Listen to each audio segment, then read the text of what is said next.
This the last one? We did it!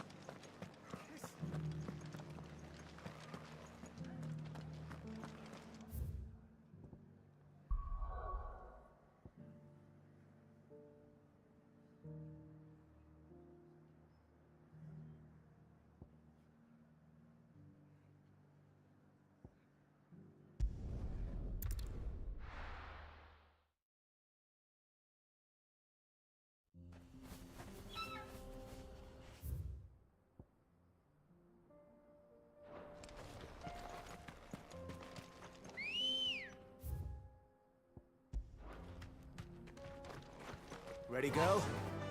Yeah!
Here we are again.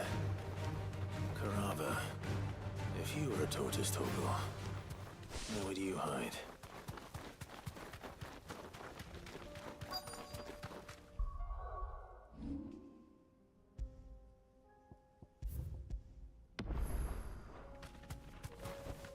Straight home now.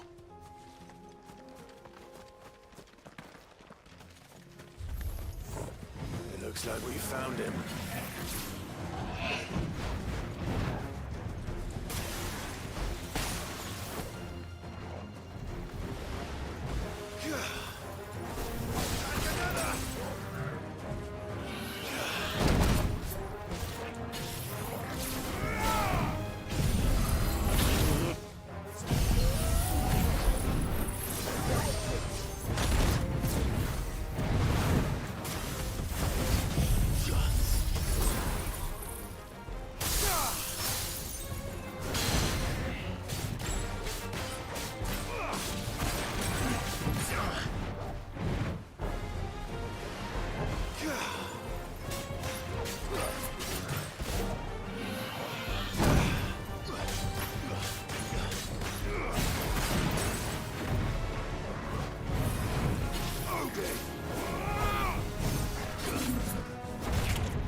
Looks like we found him.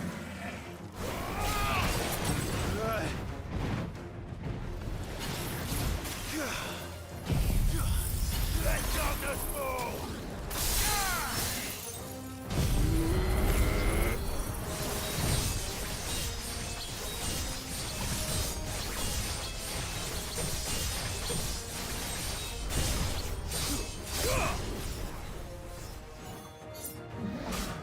Nice try.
I better get these materials to Mid so she can finish her prototype.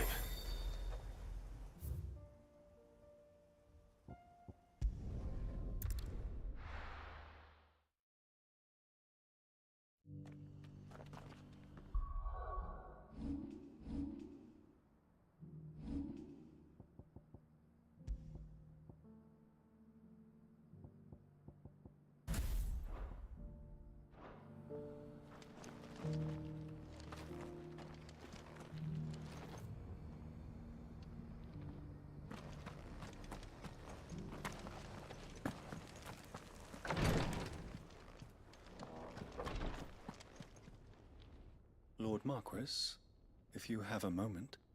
What is it, Cyril? One of our brethren lately journeyed across the strait in order to pursue a new avenue of inquiry in our ongoing investigation. He sent an owl some while ago, but we have heard naught from him since. Was he surveying another fallen ruin? No. The object of his study was a savior cult that has arisen in Ash in recent years. We believe it may have some connection to the Circle of Malleus, an ancient religion that worshipped Ultima as its god. By gaining an understanding of this new faith, we hoped to learn more of the Circle's original beliefs. And so you sent one of your brothers to Ash? A continent teeming with orcs and Akashic? Fully cognizant of the risks, yes. I entrusted the mission to one of the most able of our order, the Third Chair, a master of the arts of combat and survival both. Though he has been silent for some days now, I have thus far refrained from sending any others in search of him, lest they be lost in turn.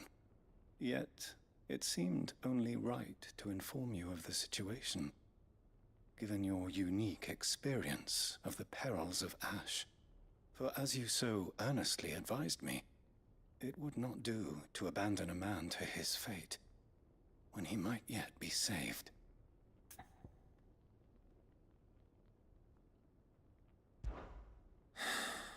It would not. But Ash is a big place. Can you be any more specific? Perhaps. The last owl I received from him mentioned a village where he had heard the cult were wont to assemble. Mickleburg was its name. It lies in the southern reaches of Waloed. If aught ill befell him, I expect it did so there. Right. I'll see what I can do. You are much too kind, my lord. Go then, with my hopes, and may the Firebird's flame ever burn in your heart.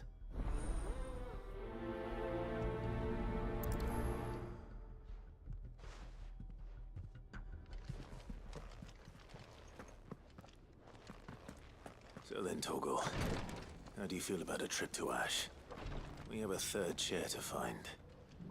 Assuming he's still alive.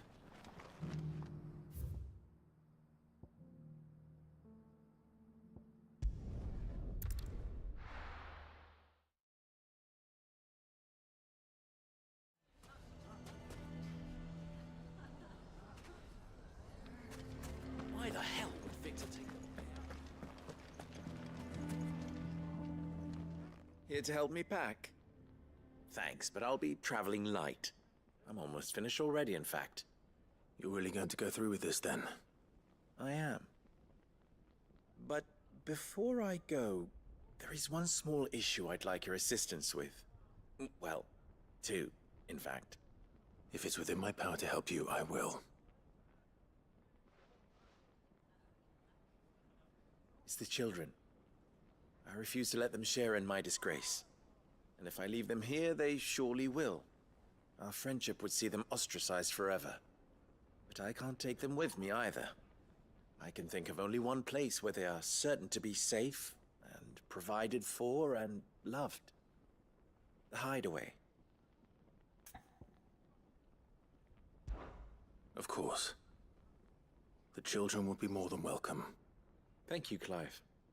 I will not forget this. Lubor, are you still here? What is it, Ferda? You look pale. There's been a flood in the Velcroy, a damn big one. The League of Outlaws encampment was completely submerged in ether. What? Every last one of the bastards has turned. And they're headed this way. Bandits are one thing, but Akashic bandits are quite another. The town guard won't stand a chance against them. We need to evacuate. There's no time to lose. Ferda, gather the men. The Akashic may strike at any moment. We must make ready to cover the townspeople's escape. Well, what are you waiting for? Yes, my lord. Clive, change of plan. The children stay with me for now. I need you to find Conrad and Natalie. Tell them to prepare for a full and immediate evacuation. Understood. I'll do what I can to convince everyone else. Wish me luck.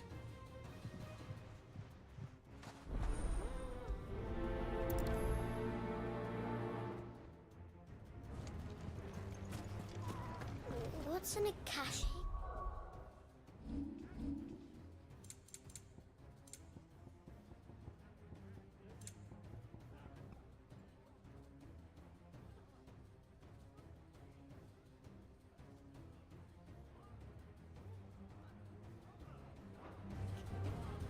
You have to listen to me. They're coming. You need to evacuate. Know your place, bearer. Why do they always have to make such a fuss? I don't know.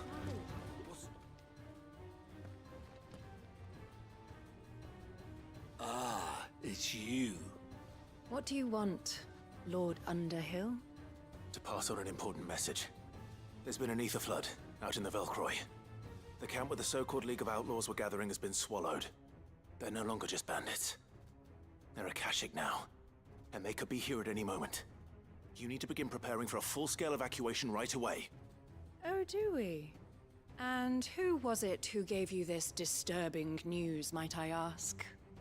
Lubor, perhaps? The man spreading the same poison out in the square as we speak. You may believe his lies, my lord, but we know better. But why would he lie about something like this? Some twisted attempt at revenge, perhaps. If he had not been unmasked, he may well have been elected our leader. A great honor for one of his kind. One he might well feel aggrieved at having been denied. Lord Underhill, forgive me, but it has become all too evident where your sympathies lie. Lubor cannot be trusted, and neither, therefore, can you. You may not trust me, but for the sake of your people, ask yourselves if there is any chance that this is true. There isn't. You can be certain of that. Now be off with you. You're making a mistake. It's no use. They're not going to listen to me. We'll just have to do what we can without them. I should speak to Lord Furder. I think we'd better shut up shop. What's Lubor raving about now?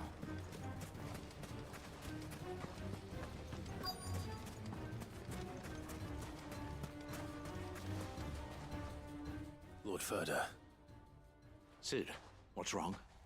I went to warn Conrad and Natalie about the Akashic, but they wouldn't listen. They've convinced themselves that nothing Lubor says can be trusted. The bloody fools.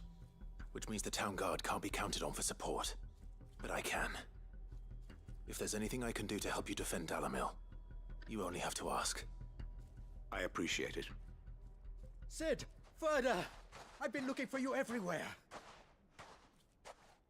Victor? I thought you'd left. I couldn't abandon a friend in need.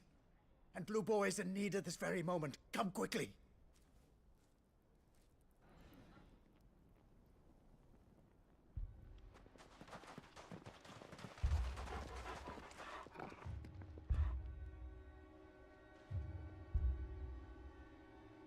You have to believe me! The Akashic are coming!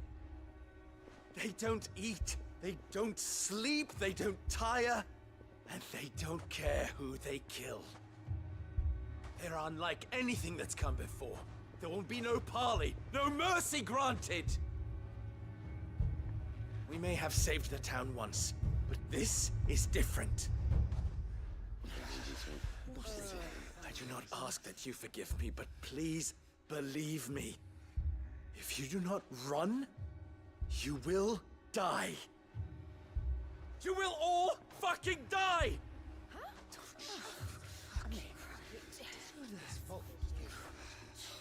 You'd like that, wouldn't you, bearer?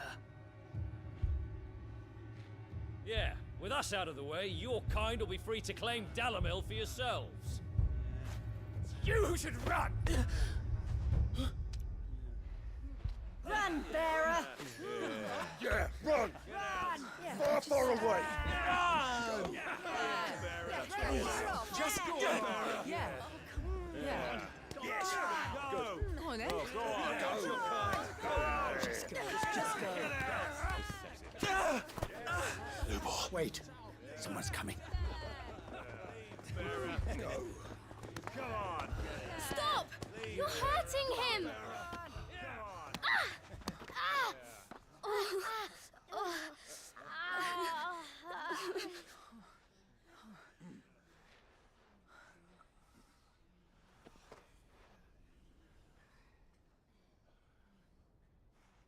What did Lubor ever do to you?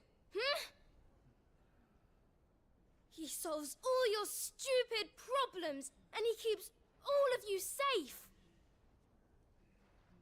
You know there's nothing he wouldn't do for this town. Who was it who made that cleaver you use every day, Conrad? And what about your counting table, Natalie? Who fixed that? Whose men make sure the streets are clean so all your boots don't get dirty? Who spends all day, every day making sure things run smoothly around here? And none of you ever say thank you, ever. But did Lubor ever complain? Well, Does he ever stop smiling? He keeps this whole place going! And you act like it doesn't even exist!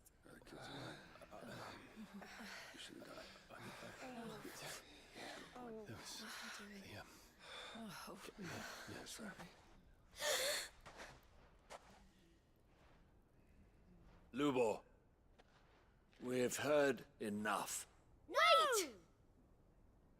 We will not run. The town guard will not abandon the very place it is sworn to protect. And I will not give up for lost the stores that we labored so hard to fill.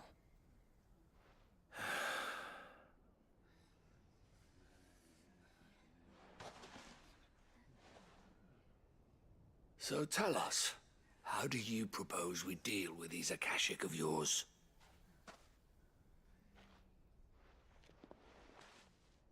We won't run, but we will fight. All right, then.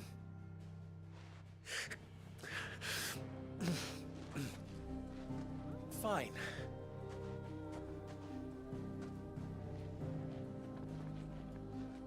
Gather round if you don't want to die.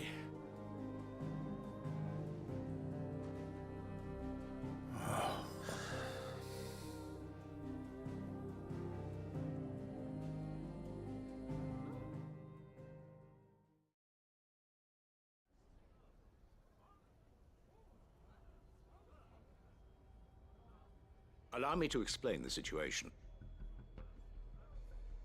The ether flood occurred near the village of Cheratina, deep in the Velcroy.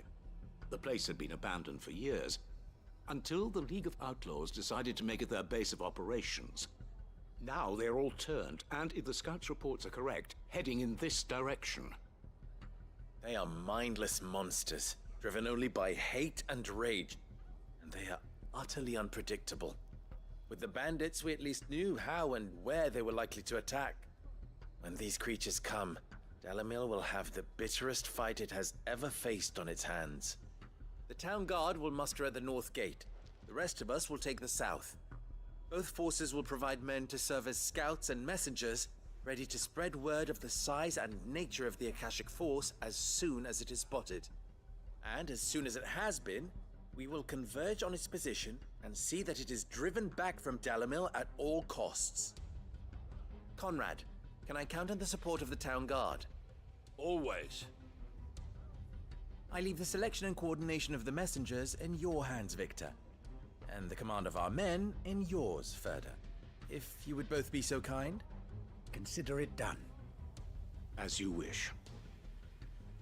Natalie, I would ask that you and your people have the townsfolk barricade themselves inside the bathhouse. And tell the merchants not to waste time securing anything beside the essentials. Preserving life is our one and only concern. As long as we survive, it doesn't matter what trinkets we might lose. Our riches can be regained. And if anyone doubts that, let it be known that the Briar's Kiss stands ready to cover any losses. Very well. I shall tell them. Where do I fit into this plan? Where else but the most perilous place of all? I would like you to travel to the home of our erstwhile League of Outlaws, Cheratina itself. The main host is most likely still there, and Dalamil will not be safe until it is eradicated, root and branch. A little gardening. How pleasant. I doubt it. I have a feeling these weeds will be particularly stubborn. Luckily, so am I. So you are. All right then, we all know what we have to do. Now it's simply a matter of doing it. For Dalamil.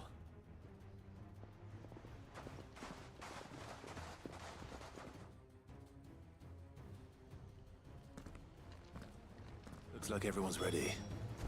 I'd better not keep them waiting.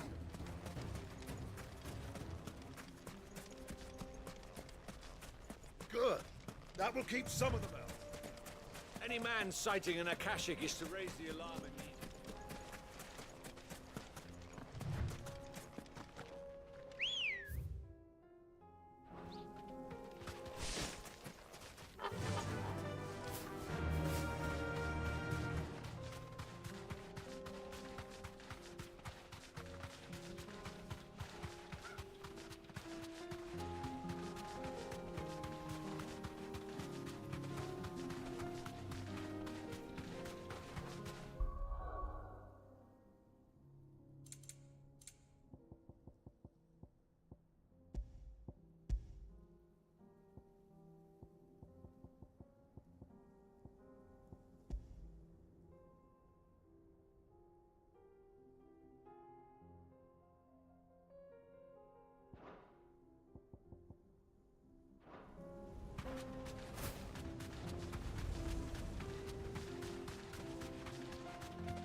as the Flood. But what's waiting for us inside?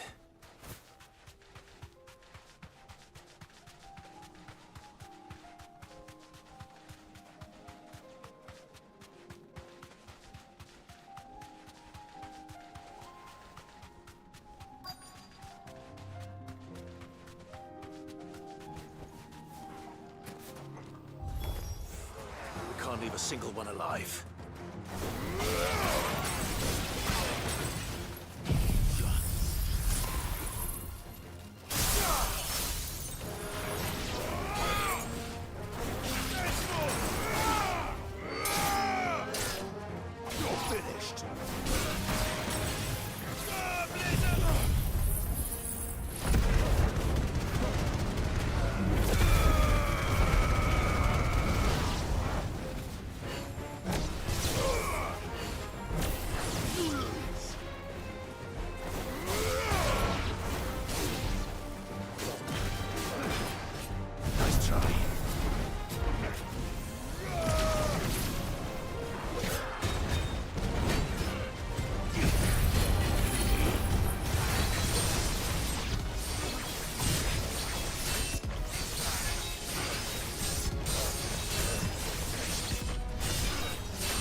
The League is disbanded.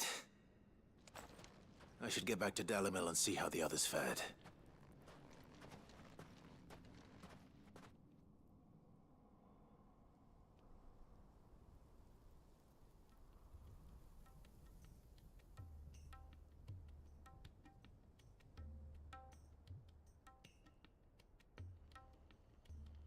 All the Akashic we were able to find have been dealt with. Seems that might be the last of them. Last of them here, perhaps. Lubor, Sir Clive has returned. Clive! What news from Charatina? It's done. Root and branch. I knew you wouldn't let me down. Thank you, my lord. Friends, the Horde has been driven back. The Akashic have been defeated. And we need not fear the arrival of any more, thanks to Clive. Victory is ours. We bloody did it! We saved Dalimil. Lubor, allow me to apologize. After all you have done for this town, we should never have doubted you. But we did. And for that we are truly sorry. We only hope that you can forgive us. We need you, Lubor. Dalimil needs you.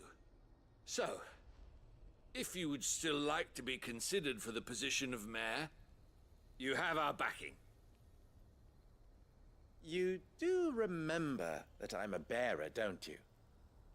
We do. But that is not a stain on your character. It is a stain on ours. We thought only of what we perceived bearers to be, not what you truly are. The man who saved Dalimil twice over. I see. But I will only accept your proposal on 2 conditions. Name them. Firstly, that you will both do everything in your power to rally your people to my cause. If the Town Guard and the Merchants League do not accept my leadership, it will be doomed from the start. Unity is the key to defending Dalimil, and I do not doubt that we shall need to call on our combined strength again. When that time comes, I will expect us all to pull together, just as we did today. Of course. You have our word. And secondly, you will accept that if I am to lead you, the mistreatment of bearers must end here in Dalimil. Any bearer within our walls shall be afforded the same rights as any other citizen. They will not be judged by what they are, but who they are. As we failed to do, and came so close to losing everything. We agree to your conditions. And we have only one in return. That you continue to work for the good of Dalimil, as you always have. Condition accepted. Well then, it seems my mayorship is all but confirmed. Do I get some sort of special hat?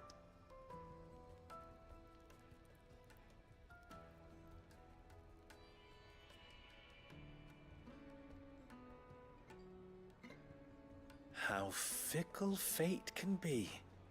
Not so long ago, I had resigned myself to leaving Dalimil in disgrace. And now, I find myself her leader. Here. For everything.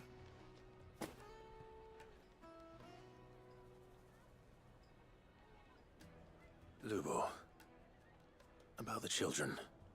Fear not, you are of course relieved of your responsibility. I would sooner face another horde of Akashic than see them brought up as outlaws. I'll make sure they're safe here. I don't doubt that you will. And not just the children, but everyone in Dalimil. I'll do my best. Can't have all your hard work going to waste.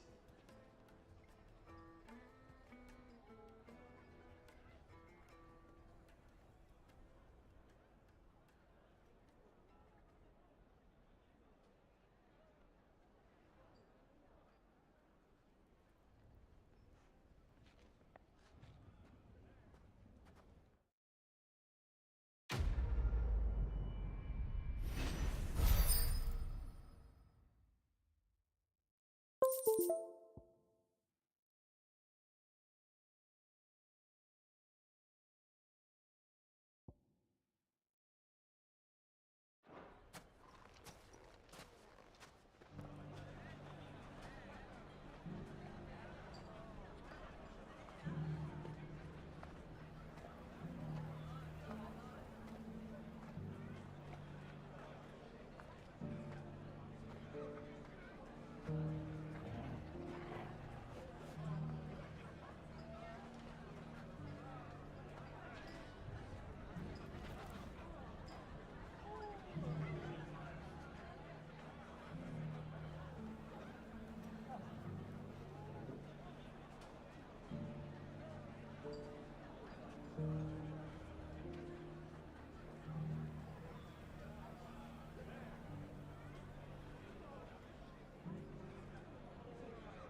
still here.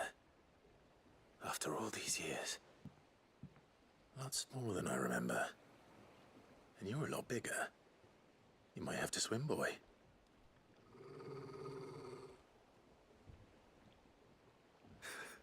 I wasn't being serious.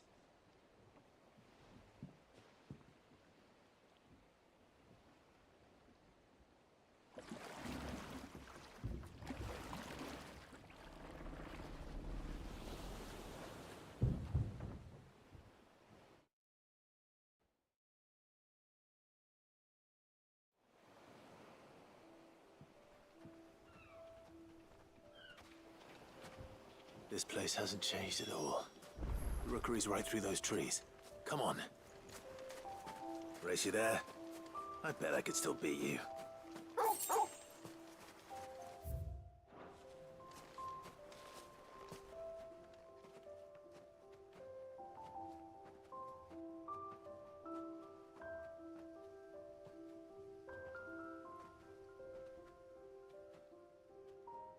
Here we are. This was our hideaway. Wasn't it, Torgal?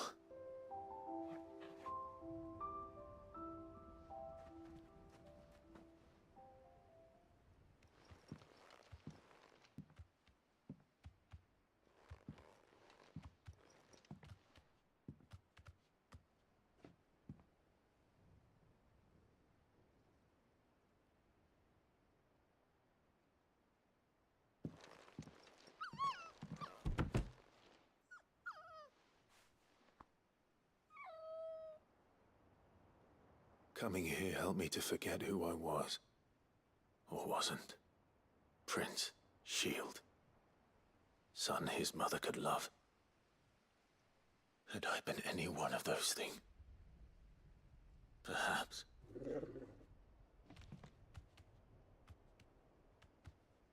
What is it, boy?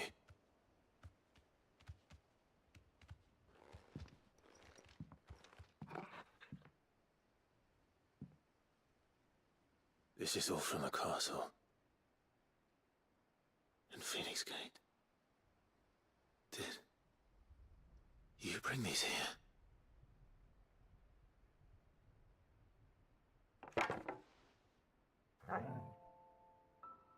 My sparring sword.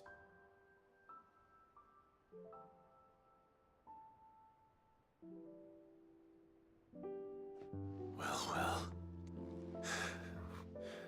You never stopped looking for me, did you, boy?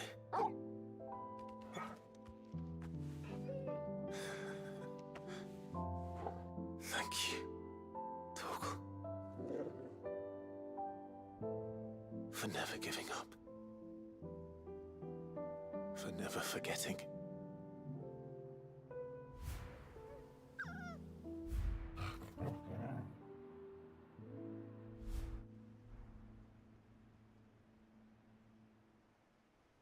Let's take this with us, shall we?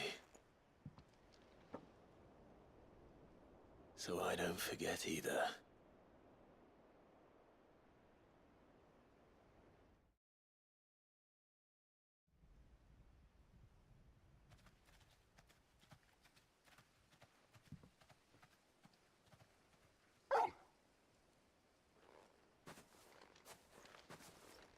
That's not the way back to the boat, Torgal. All right. I'm coming.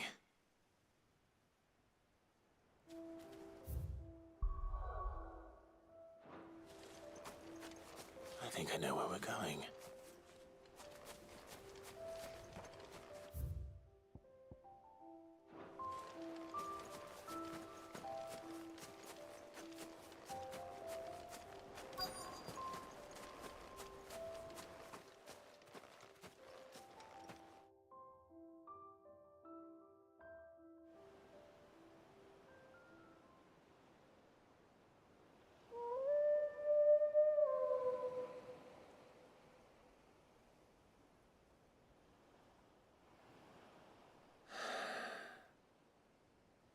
People always talk about the importance of putting the past behind you.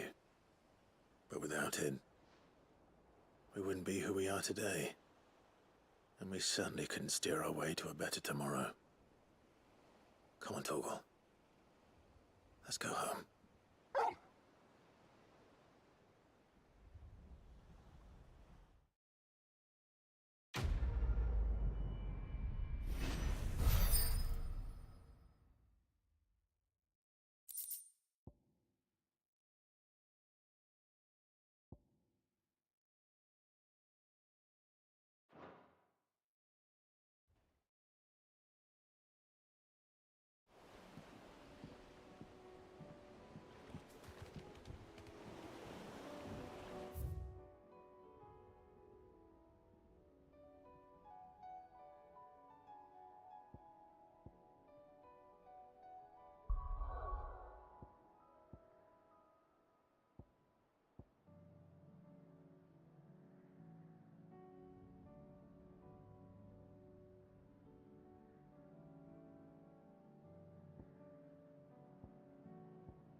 If we're going to do this, we'll need... Clive, your timing is impeccable. It just so happens that right at this very moment, we're in need of someone with your talents. And what talents would those be? Why, your fearlessness, and your skill with a blade. I'm listening. Well, as I'm sure you're aware, when these dark skies swept over the Republic, so too did a wave of chaos and confusion. Randalar has been particularly badly affected. Many of the capital's bearers have lost their masters, or taken the opportunity to flee them. None remain free for long, of course. Most find themselves under the protection of the Fist before they get far. But the army too is in disarray, and finds itself unable to provide for its new charges. Which means it has been looking to sell. And you've been looking to buy, to make sure these masterless bearers remain that way. Precisely. It's the perfect opportunity to free dozens more, and for an attractive price, no less. So where does my skill with a blade come in? Though we may have the funds to buy these bearers, we have nowhere to house them. So we've been searching for a place where they can be resettled. Somewhere far from the prying eyes of those who would see them enslaved once more. And we believe we have found one. Cashlock. A small hamlet hidden in a canyon. The place was abandoned a long time ago, but when the men moved out, the beasts moved in. And so we seek the aid of a fearless swordsman to encourage them to look elsewhere. You'll help, won't you? How could I refuse? Excellent. Theo, if you wouldn't mind making arrangements for the transportation of our guests, as we discussed. Of course. Leave everything with me. Sounds like you'll have your work cut out for you. I will. We have an entire village to stock and furnish. Residents and all. Even if I begin right now, I'll be working day and night. So I'd better get started. Try to clear the place out before the wagons roll in, won't you? I'll do my best. You will find a village in Chadra's Thread, past Lateney's Cleft. My man there will open the gate for you. All right. Wish me luck. I'm sure you won't need it.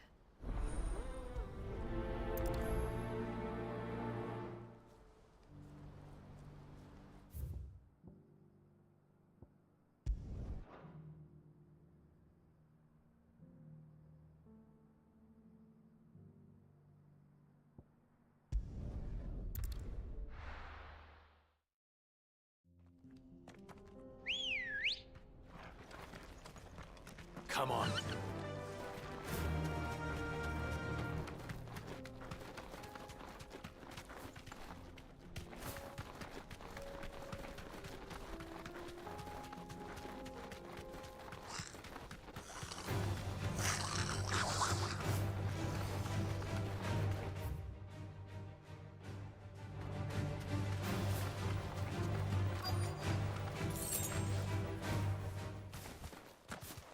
This must have been a nice place once. It will be again.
That's all of them. Come on, Toggle. Let's head back to Bokla.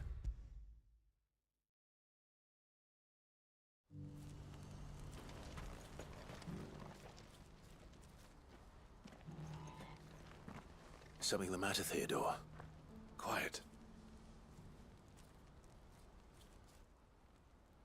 Those are our terms. I trust that you will give them your full consideration.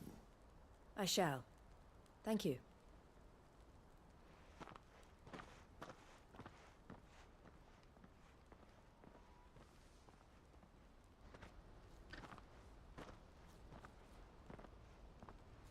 Him again.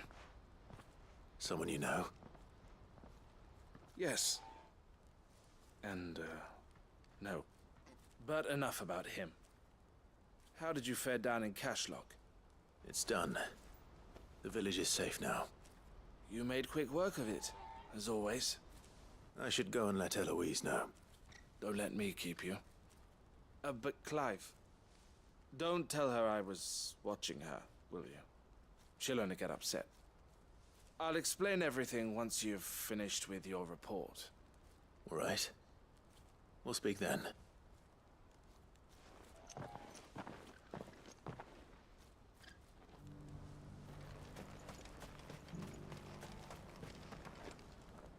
Eloise, I just got back from Cashlock. The village should be safe now. Thank you, Clive. Here, something for your trouble. Well then, now that you have laid the groundwork for our little project, I suppose we'd better finish the job. The first thing we'll need to do is make sure our offer for the bearers is accepted. You're still in negotiations? We are. A trusted colleague has been dealing with the Fist on our behalf, but things have been trickier than we anticipated. I suppose it's to be expected. This is the army we're dealing with. Fighting's what they do. But we shall emerge victorious in the end. Well, if you need any help, you know where to find me. I'm not sure I do, but thank you all the same.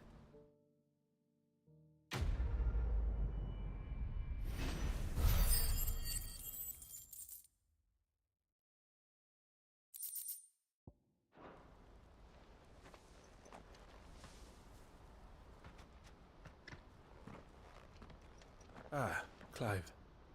You wanted to talk? The man I was watching earlier, the one speaking to my sister. He represents the Silver Peak Consortium. It's one of the bigger trading houses. I don't think I've heard of them. Well, every trader in Dharmekia has. They operate across the length and breadth of the Republic, and they're still expanding. They've been trying to get Eloise to join their ranks for some time now, and judging by her reaction earlier, I'd say she had half a mind to accept their latest offer. And you'd rather she didn't? I would rather she did what makes her happy, and I would never deny her such an opportunity. Eloise saved me from slavery, and we have striven to save others like me ever since. But this was not the life my sister wanted, nor the one she deserves. I won't let her give up on her dreams again for my sake.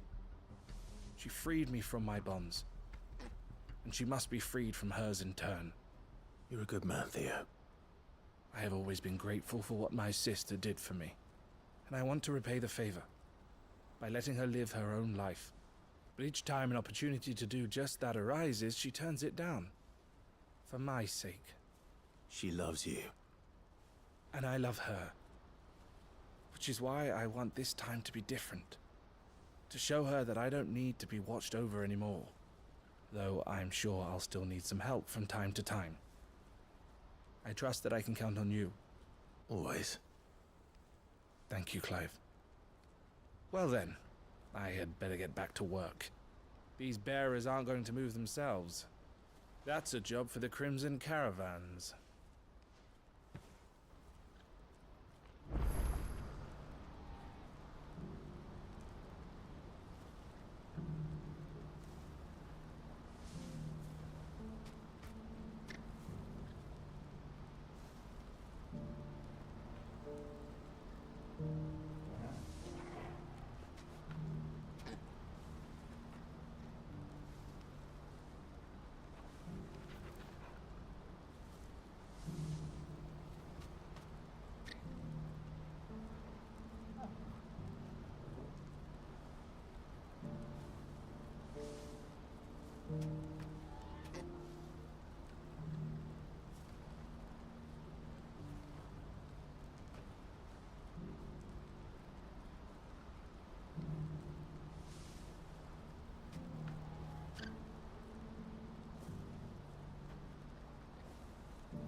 Clive, you'll be pleased to know that the negotiations are progressing well. That is good news. Yes. Our comrade in Randala has just sent word that the contract should be signed very soon. But I still have much and more to prepare. It's a huge undertaking moving this many bearers at once. You couldn't do me a quick favor, could you?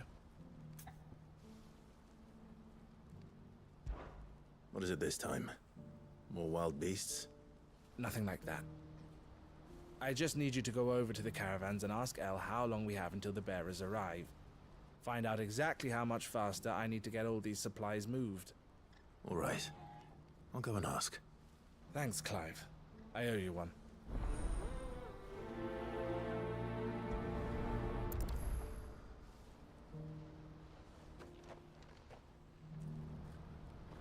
Do you see that too?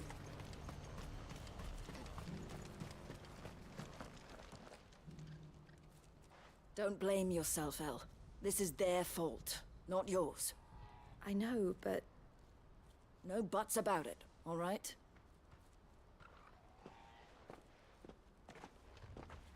Is something wrong?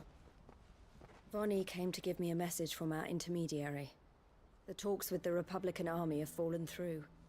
They've reached an agreement with the Silver Peak Consortium instead. Though prices have fallen of late, we deliberately offered above the going rate to try and deter other bidders. But the Consortium offered double what we did, and the army jumped at the chance. And you had no opportunity to make a counteroffer? None at all. And we were so close. El, What's happened? I saw Vonnie leaving. She didn't look happy. And with good reason.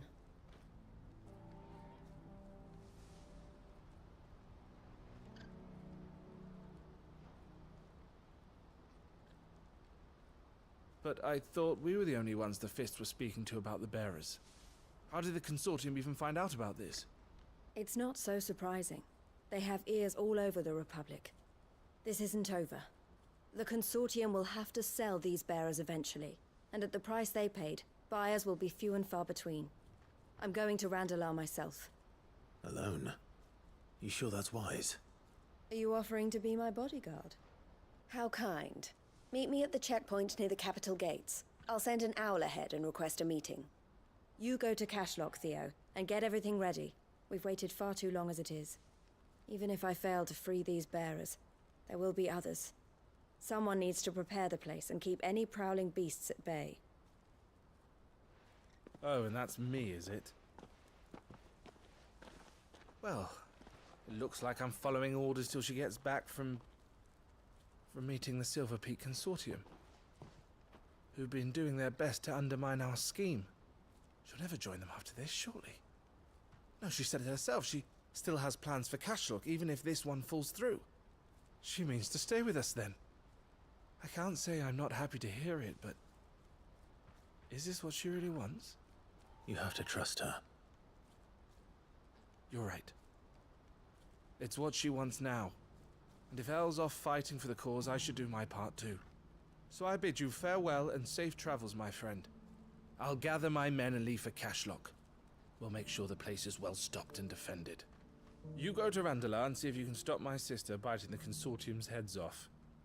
If she won't consider her prospects, someone has to. I'll do my best.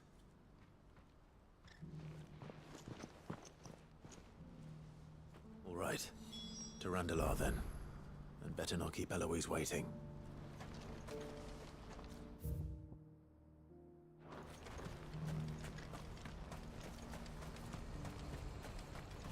Do you see that too?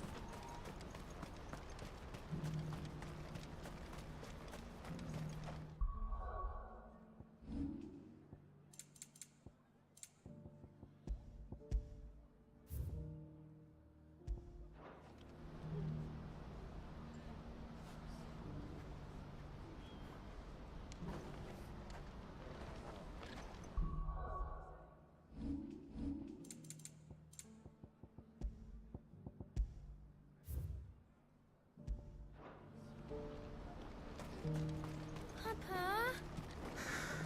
What is it? Oh, please. Just make it stop. I'm scared.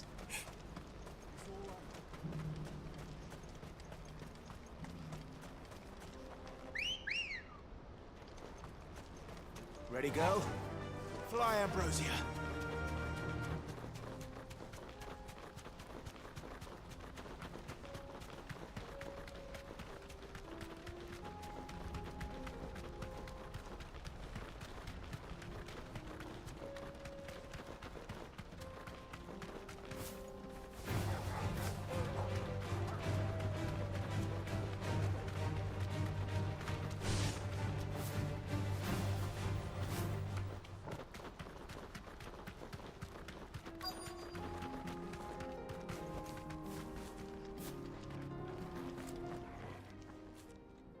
I hope I didn't keep you waiting. Did you arrange to speak with the Consortium? Here they are now. You wish to consult with me? I did. It's about the bearers you recently purchased from the Fist. We had all but finished making arrangements to buy them ourselves, and then you stepped into the fray. You misunderstand. The Consortium had an interest in purchasing them from the very first. It was only our regard for you that kept us from bidding. But your hesitancy in accepting our offer to you suggested that the regard was not neutral. And so we resumed our business. I did not hesitate. I am simply not inclined to make such decisions without first giving them due consideration. But what is done is done. Come then. How much do you want for them? Alas, you are too late yet again. We rarely take on such Unconventional merchandise without a purchaser in mind. The bearers belong to him now. Who is your buyer? A trader from across the water. A most demanding fellow, if it's any consolation.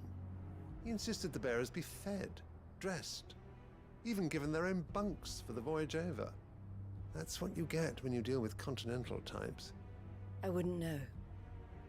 Oh yes, the culture on the continent is quite different to ours. They pay good money for bearers not fit for the knacker's yard, and treat them like kings. But as long as they pay... That does sound unusual. No matter then.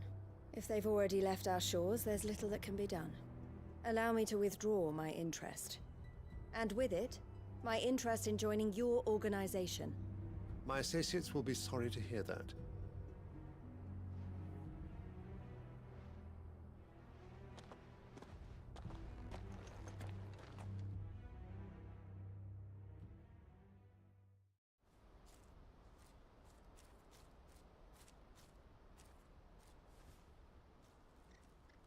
I'm sorry you weren't able to save them. As am I. But I only have myself to blame. He was right, you see. The Silver Peak Consortium did intend to buy those bearers before I did. Their representative hinted at a possible purchase when he came to recruit me. I feigned interest in joining them in the hope he might be encouraged to tell me more. And he did just that. As soon as he left, I sent my own offer to Randalar. So you never... No. I entertained the Consortium's proposal solely so I could learn more about those bearers. But I was a fool to think they wouldn't find out. I knew exactly who I was dealing with. You tried. I did. And if what he said was true, the bearers are to be well treated. Which is something, at least. But they deserved more. I wanted so badly to see them freed. Eloise! Eloise! Word from Cashlock. The village is under attack. A pack of beasts have come down from the mountains, and there's a dragon at its head. Theo and the others are trying to hold them off as best they can, but the odds are against them. They need help, and fast. Theo! I'll go on ahead. Thank you, Clive. I'll gather some men and join you there. Just...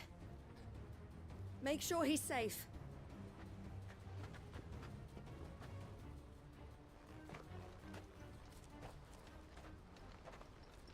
Hold on, Theo.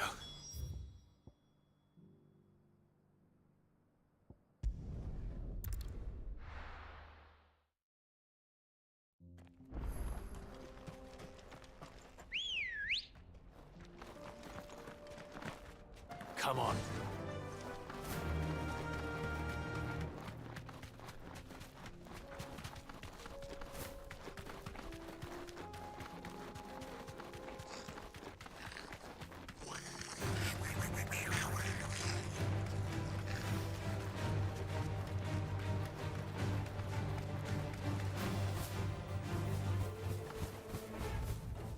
I can walk from here.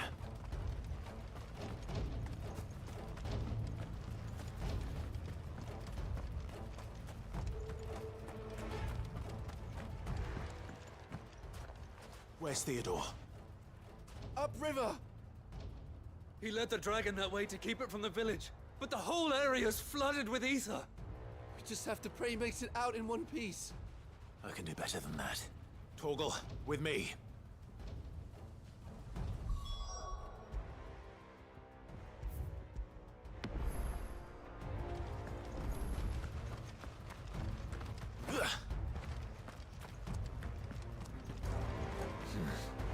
Not here.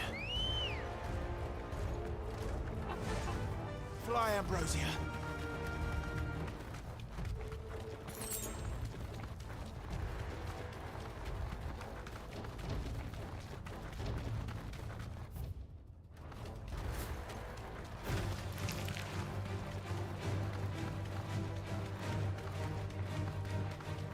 Where are you, Theo?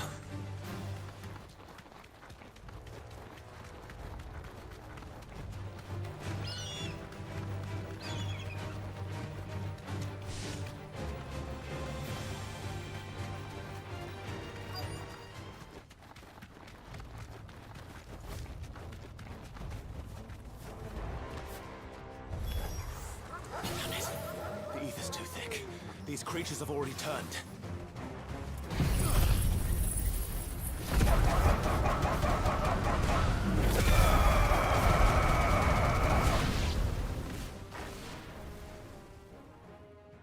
I can't waste any more time. I need to find Theodore before that dragon does.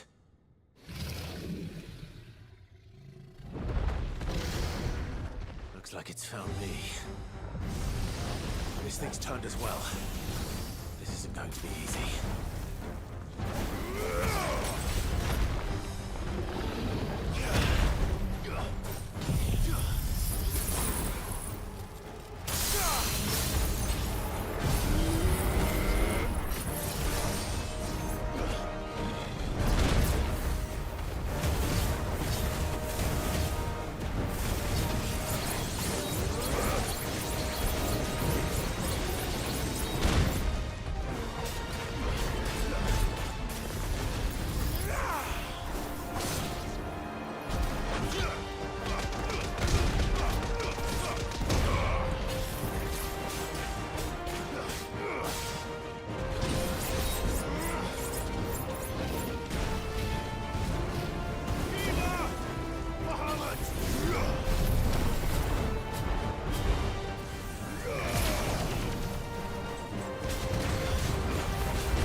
Theodore, you had me worried for...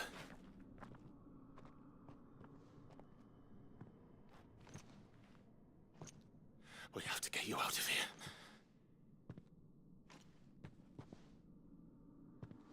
I think it might be a little too late for that. Bearer or no, there's only so much ether a man can take. And that Drake just wouldn't let me leave. You have my thanks, Sid, for finishing what I could not. For keeping Elle's dream. Theodore!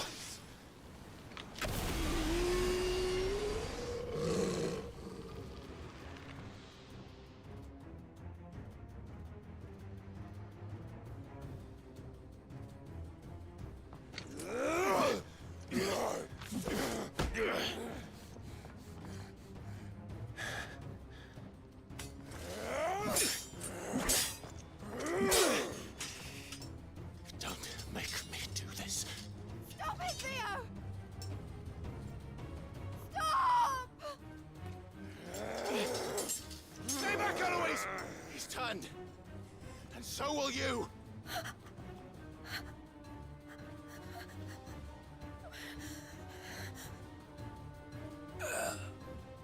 Hell. Theodore.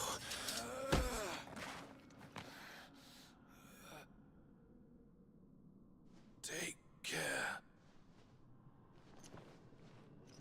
of my sister. Theodore, wait. Goodbye, El.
Thank you, Clive. I think I'll be all right now. That was true bravery he showed. Leading the dragon away from the village like that. His first instinct was always to protect people. To put others' well-being before his own. And now he's gone. Because I sent him to that place, against his will. It wasn't against his will. He was ready to do whatever it took to show you he could stand on his own. So that you would finally be free to live your own life. To live my own life? He never could come to terms with the choice I made. What exactly happened? You once told me Theo was the first bearer you ever helped.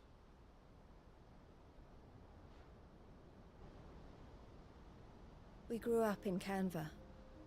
We were born to one of the great trading houses. And I was chosen to inherit the family business. I had my father's head for figures, you see. Theo did not. While I studied the art of commerce, he played at soldiers instead. A late bloomer. In more ways than one. For unlike most bearers, it wasn't until his 15th summer that his powers awakened. My parents tried to drive him out of the house and into the care of the constables. But before they could, I took him into mine.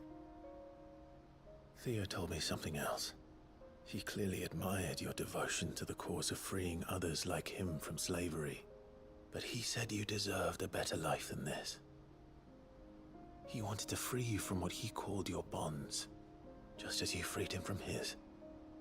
I would be lying if I said I had not wondered from time to time how much easier my life might have been if I had allowed Theo to be taken and devoted myself to the family business instead.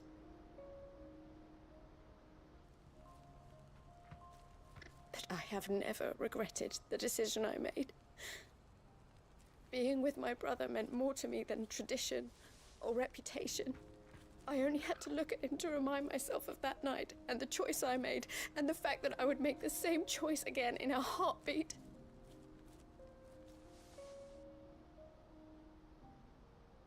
He was never a burden.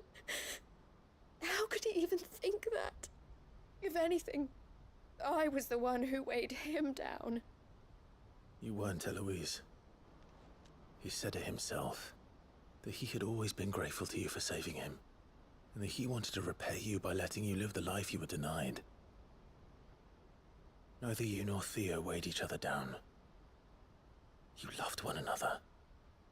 You did whatever was necessary to continue living your lives together, and you always would have. You're right. All I ever wanted All I ever did. It was so we could be together. Oh, Theo. Why did you have to...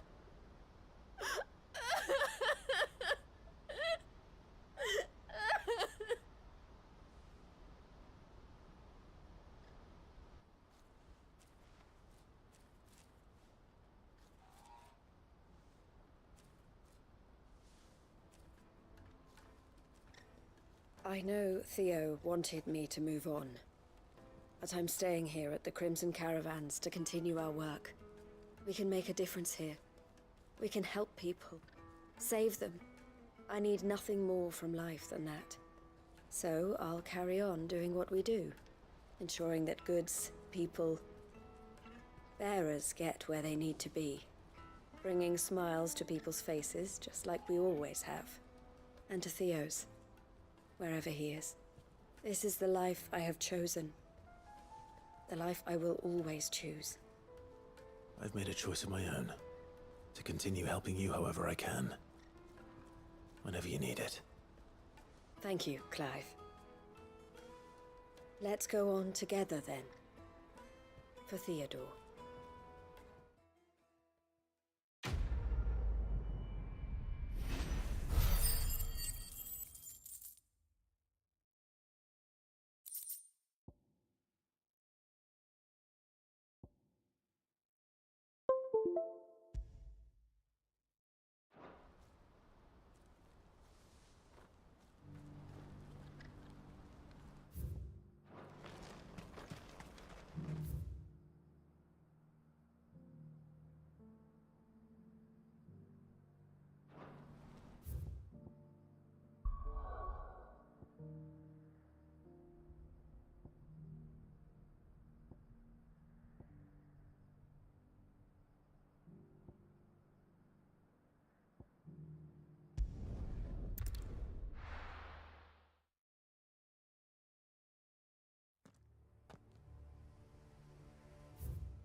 Doris is waiting for me near Balmung Dark.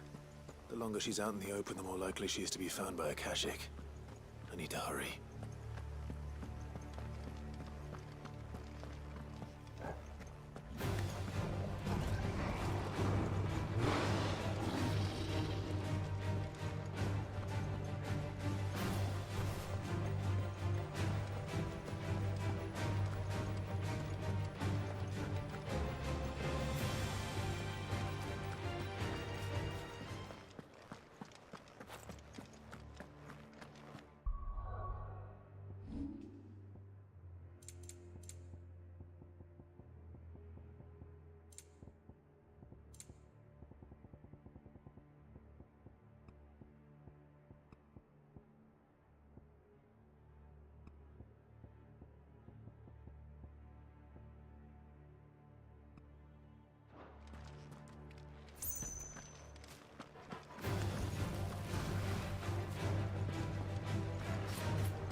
There were no guards, I take it.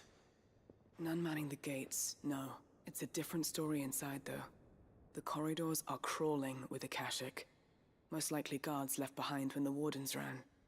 If Chadwick was being held here, I worry that he may already be. Don't give up hope just yet. But let's move quickly. Let me check the ground floor. The ether's thickest there. Then I'll search the upper level. Good luck, Sid. Stay safe.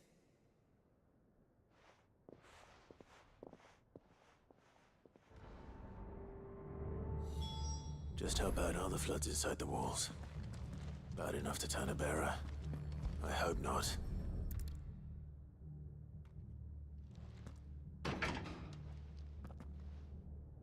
Locked up tight.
So this place was no ordinary prison.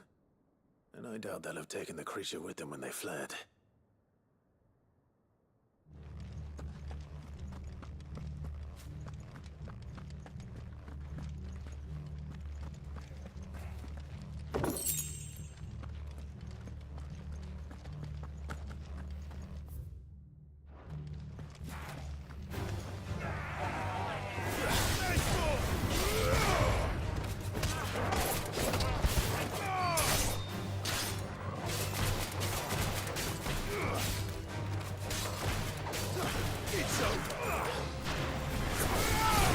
This one.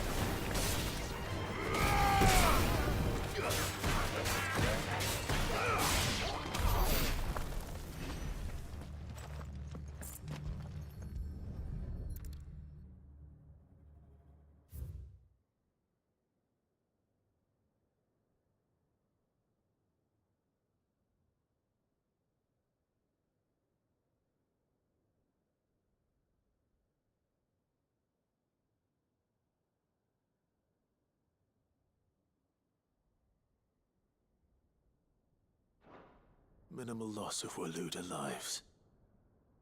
And what happens when they run out of bearers? Even the Imperials take better care of their branded than that.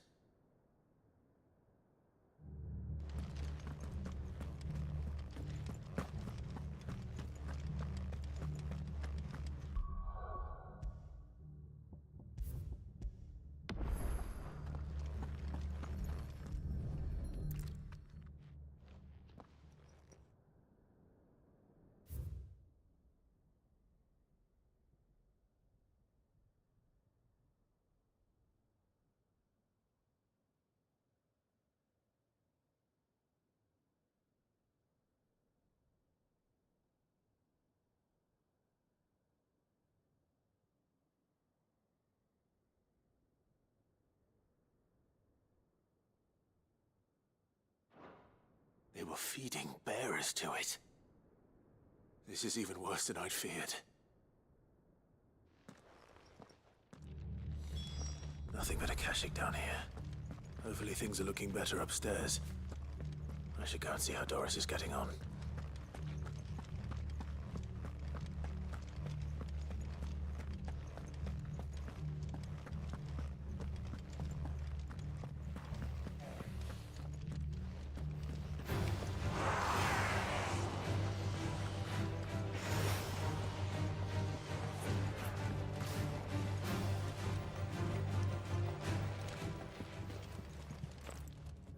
No lock downstairs. But I did find out that this place was more than just a prison. Something far more sinister was happening here. I know.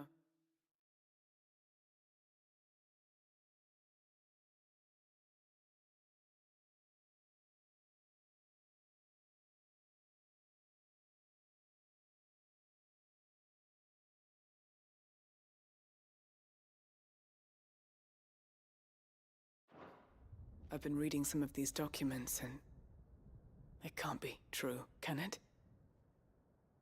Bearers die every day in service of their masters, but this is so much worse. Pitting bearers against a wild beast armed with nothing but their wits? And all in order to bring about more death. And not just those who could fight, but the elderly, children even, and those who wouldn't or couldn't were disposed of. Whatever that means. I'm afraid it means they were fed to the monstrosity they kept here. Then we're too late. And I was a fool to bring you here. Don't say that. Did you find anything else? A key. But it doesn't fit any of the locks on this floor. Perhaps it will fit one of the doors downstairs. There's a corridor I haven't searched yet. Finish up here, then come and find me when you're ready. All right.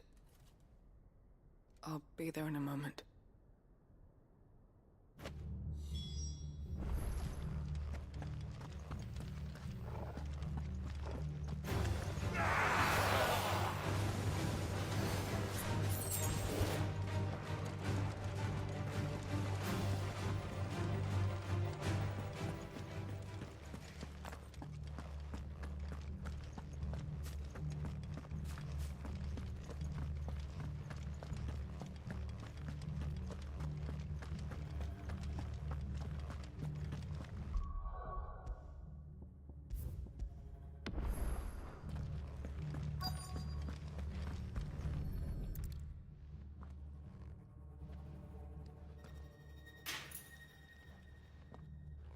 see what we can find down here.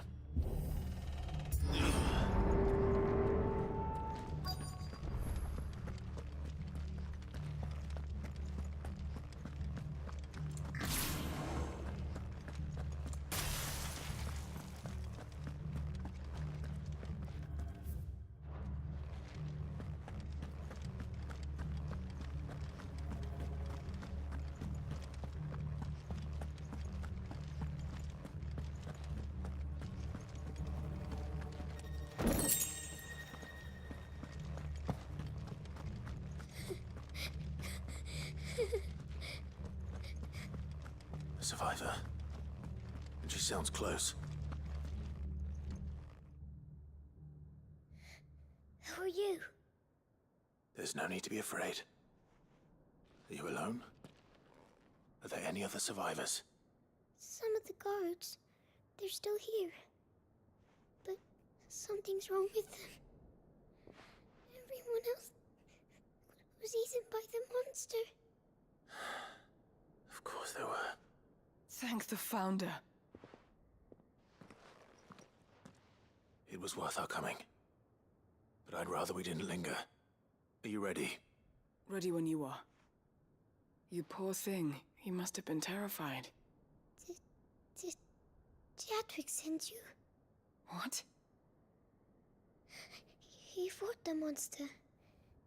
Distracted it so I could run away. He must have sent you. He promised to free the others too. Where is he? He opened your cell, didn't he? He wouldn't be here otherwise. Chadwick.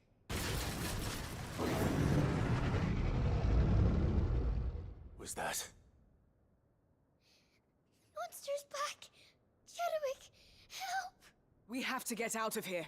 Doris, keep the girl safe. All right. You put that bearer-eating bastard in the ground.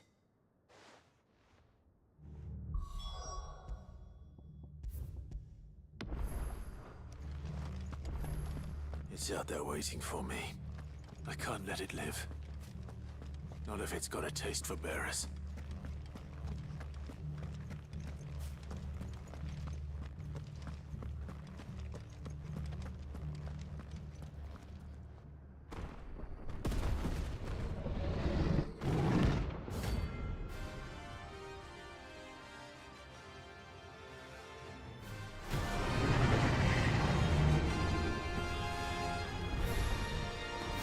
Will wreak havoc if it ever leaves the prison.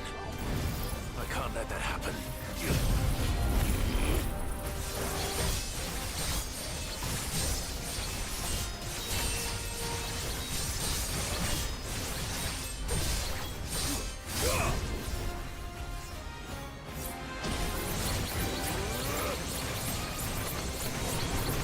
Nice try.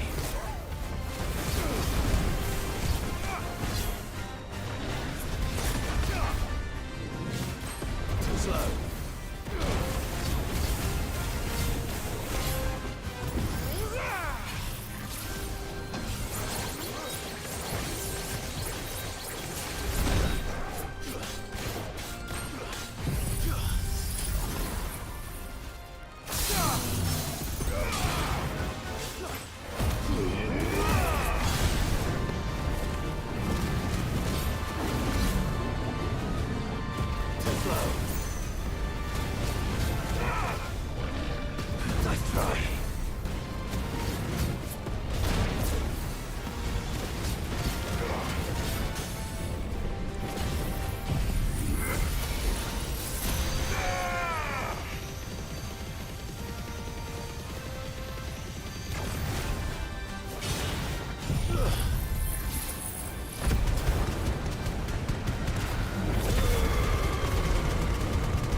Finally.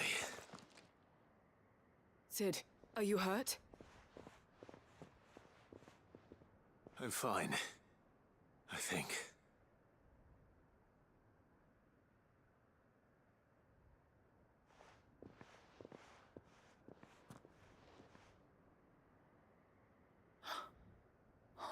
No. What is it? A diary. I gave it to Chadwick before we went our separate ways. He was here. Do you think that creature? I'm sure he fought bravely to the last. The girl is safe thanks to him. Chadwick. You fool. Come on. We have to get her back to the hideaway. We don't want his sacrifice to have been in vain. No. Of course not. I'll see that she's looked after from now on. It's the least I can do.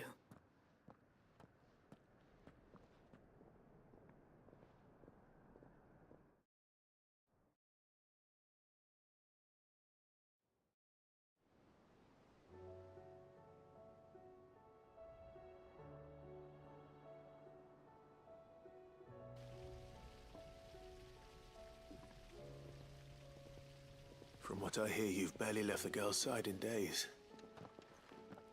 I hope she's recovering from her ordeal. She is. Slowly but surely. She's far tougher than she looks. I thank the flames we found her. If we hadn't... I know. But we did. I'm sorry we weren't able to save Chadwick. There's no need to apologize. Without your help, I would never have found out what happened to him. How he fought to the bitter end to save her. To save Haida Marie. That's the man I remember. The man I thought of as a brother. I wish I could have met him. I'd like to hear more about your past. If you don't mind, that is. Of course. You already met my former master. She trained Chadwick and I to do two things. Kill and obey. We were supposed to be sold to the highest bidder when the time came. But no bid was ever high enough to convince her to part with us. For years, we were her daggers in the shadows. But we could never quite shake our doubts about the things she made us do. And then, one day, we just couldn't do them anymore. So we escaped. But staying together was out of the question. They would have found us too easily. After so many years of training, the pull to serve was always strong. It scared me to think he might have taken another master, become a dagger in someone else's hand. But even in captivity, the battles he fought were his own. And he died not as someone's tool, but as a hero. Haida Marie is proof of that. Bearers can cast off their shackles. And the Cursebreakers will show them how. I'll fight until my dying breath to see it done. For Chadwick, and for all of us. Thank you, Doris. We'll be counting on you.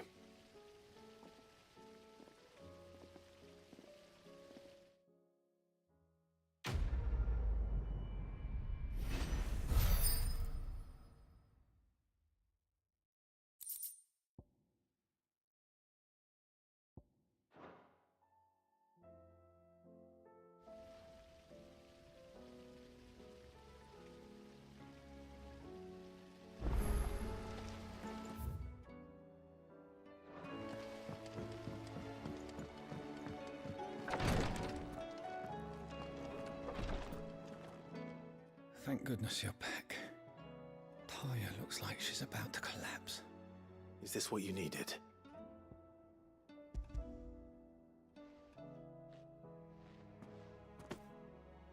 Yes, it is.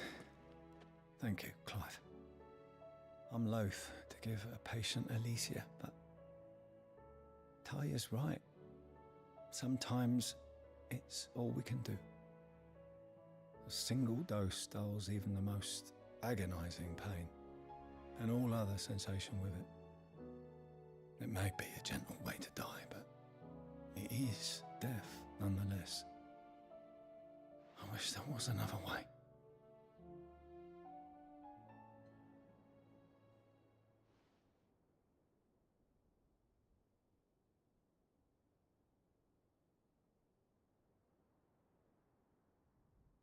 How are you feeling? Light, mid-here. Drifting on waves. Good. Just relax. Let the waves carry you to a better place. Thank you, Daya. I'm so proud of you.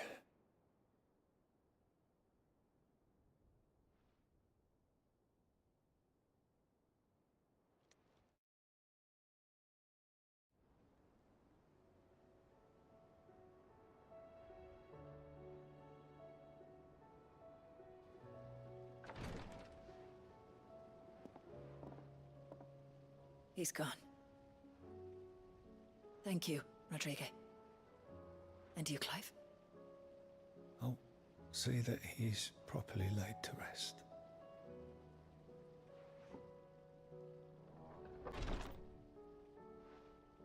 The man you helped today was my mentor, back in the Southern Isles, on the front lines of some meaningless war. I was still a child when they shipped me to their triage tents, to treat the wounded with my gift. But in such blighted lands, I was next to useless.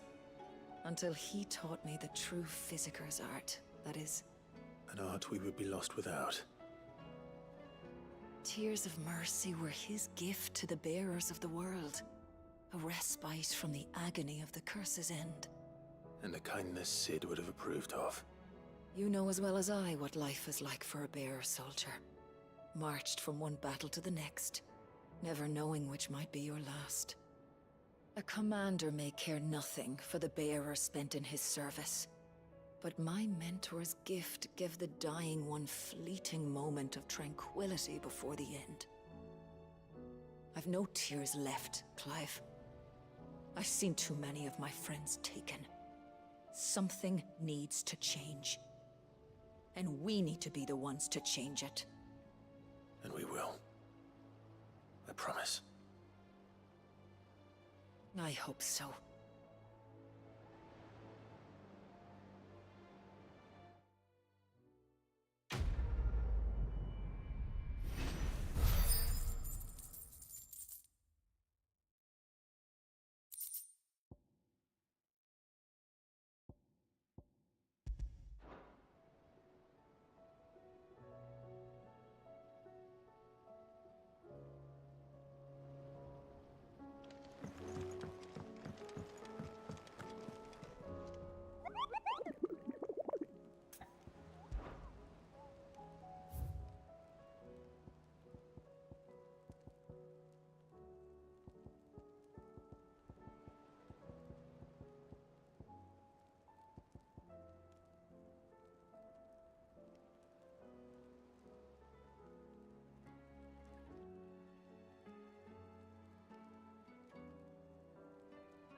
Clive, I wanted to give you something for the kindness you showed my mentor. What's this? A chest of all the medicines you're ever likely to need. Seeing as you're so reluctant to come to the infirmary, I thought you might as well take a part of the infirmary with you. I'm sure it will be very helpful indeed. And Taya, try not to work too hard. And work Rodrigo all the harder, you mean? He's a quick study, but he's got a long way to go. I'll take that particular piece of advice when you heed it yourself, thank you. Besides, who else is going to see that your brother takes his medicine? Who indeed?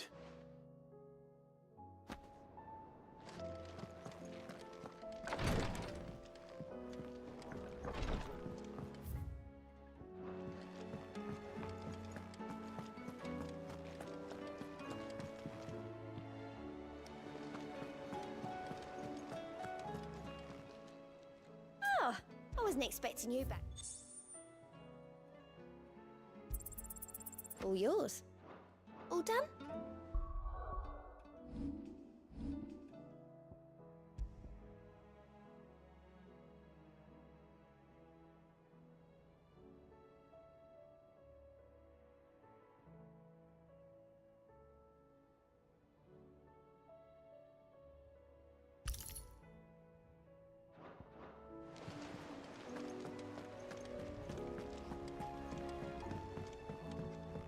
You should have...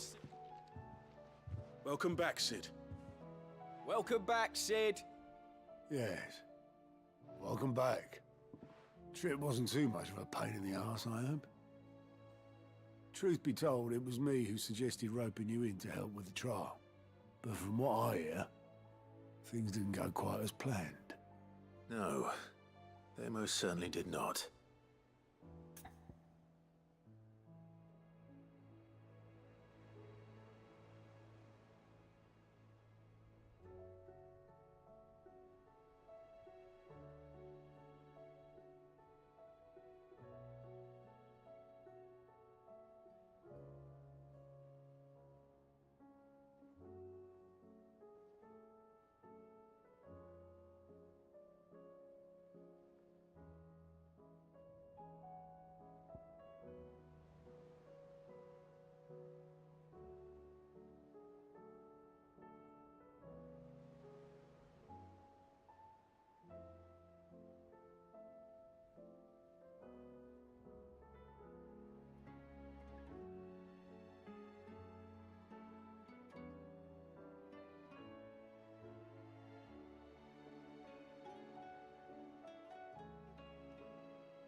When faced with an unexpected foe, Ember froze.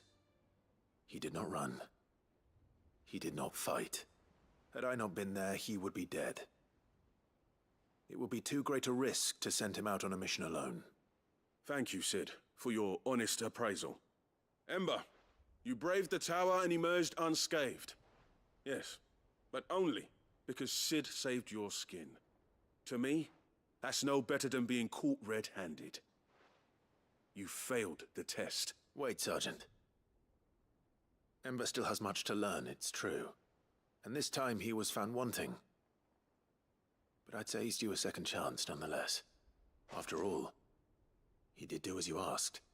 With a bit of hard work, any hand can be made to hold a blade, and any mind can conquer its fears. But a scout's nose is different. You've either got one, or you ain't. And by sniffing out that log, young Ember here has shown he has a conch and a half. Wouldn't do to waste it now, would it? Fine.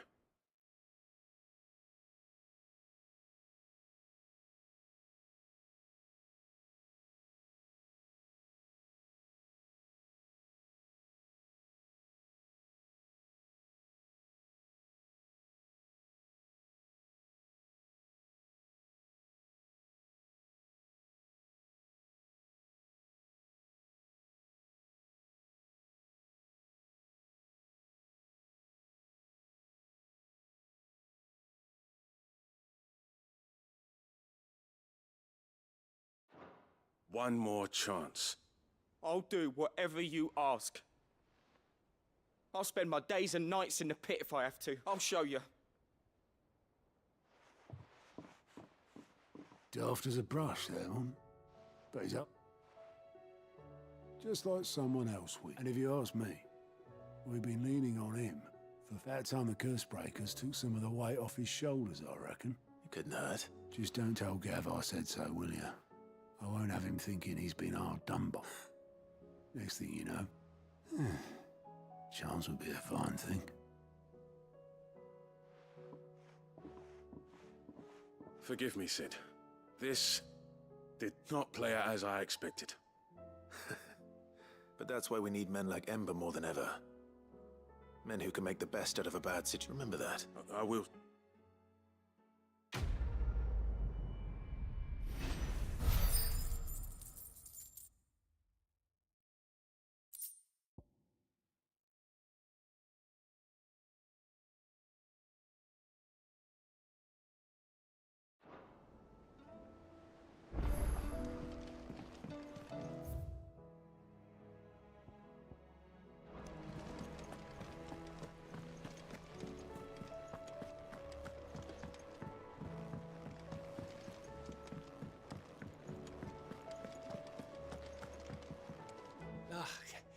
You all right? About that.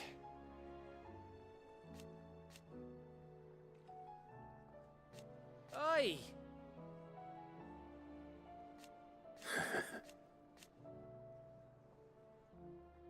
Let's see.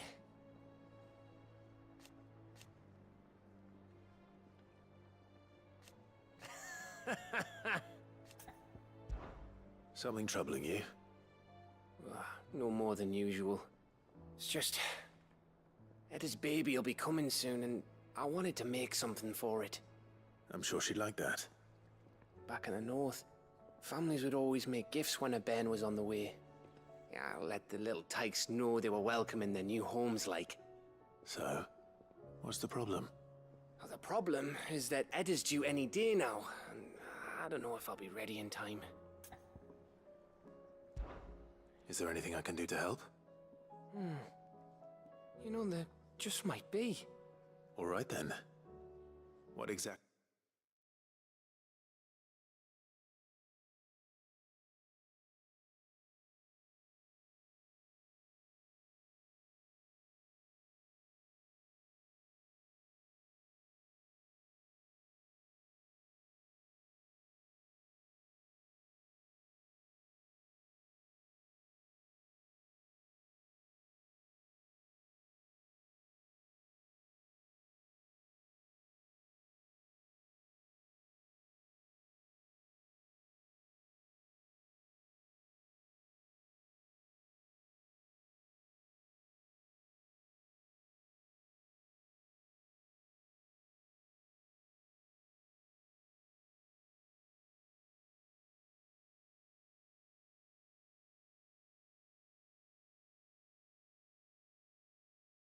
Are we making? A good luck charm. But not just any good luck charm. Not just any. No. One made from the feather of a silver chocobo. There's naught lucky in all the realm, or so we used to say back home anyway. Thing is, they're hard to come by. Had Otto and Karen check with their suppliers, but nothing. I try and track one down myself, only... Only the big day is fast approaching. And that's all you need. A feather. That or the bird whose horse it's attached to, aye. I was gonna start by asking around with traveling traders plying the northern borders. Well, there's no shortage of those passing through Martha's. I think I might make that my first port of call. I'll let you know if I find anything. You're a good friend, Clive. I won't forget this.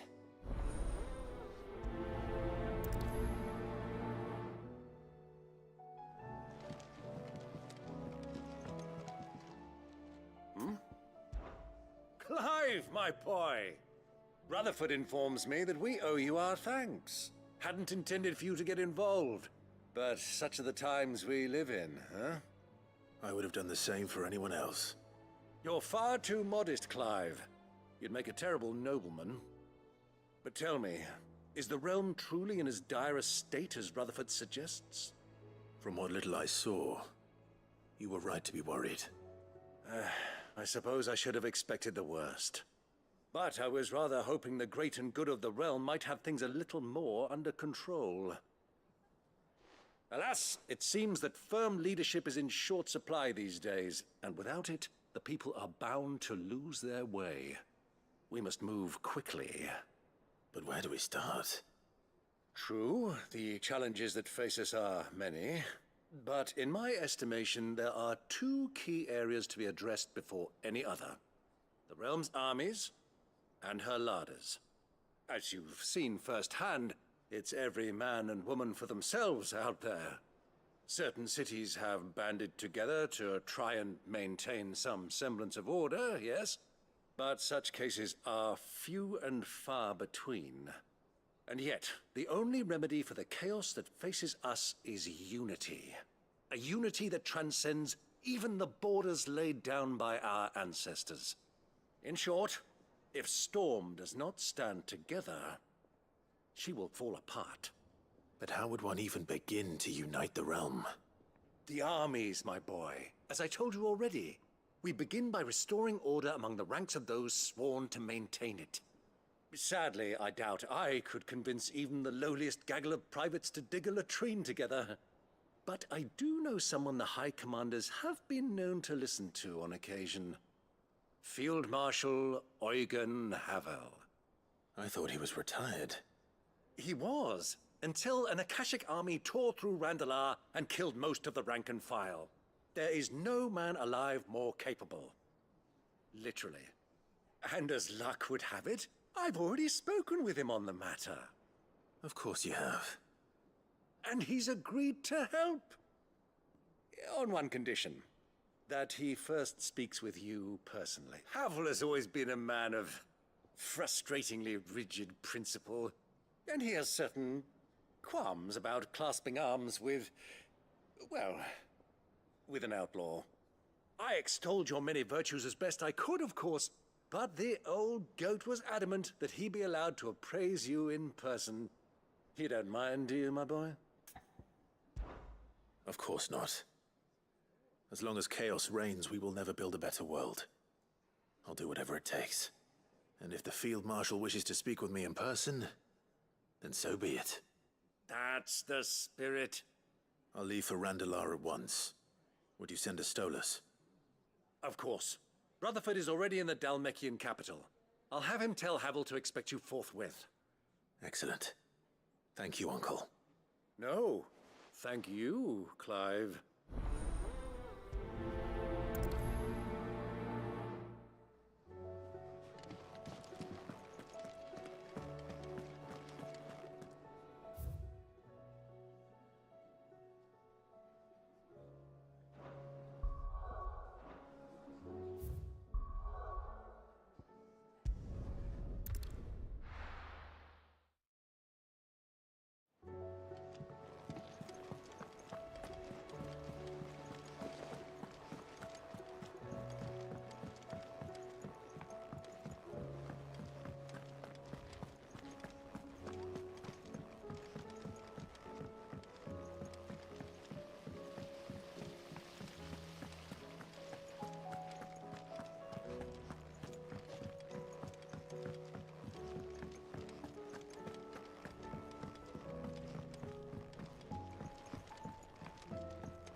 Mid, tell me this is all you need.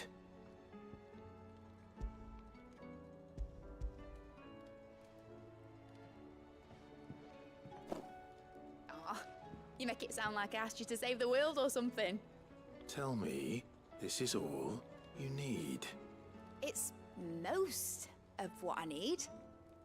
After you left, I went over the figures again, and I realized I'd forgotten a 1 and a 0. And a cogwheel. Just a tiny one. Though, that's the problem. Gears that small are a bastard to make, and I may have lost the one Blackthorn spent a fortnight toiling over. Wait. The children. When they took apart your scales, there was a tiny brass gear. Now that I think about it, they didn't use it when we put the scales back together. The young'uns? But why would the... You know what? I don't want to know. I'll keep working on the model. You go and find that cog.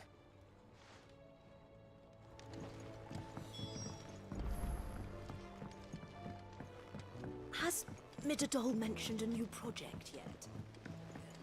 Not exactly. Sid! Is Mid still hiding from us? She wasn't hiding. She's fine.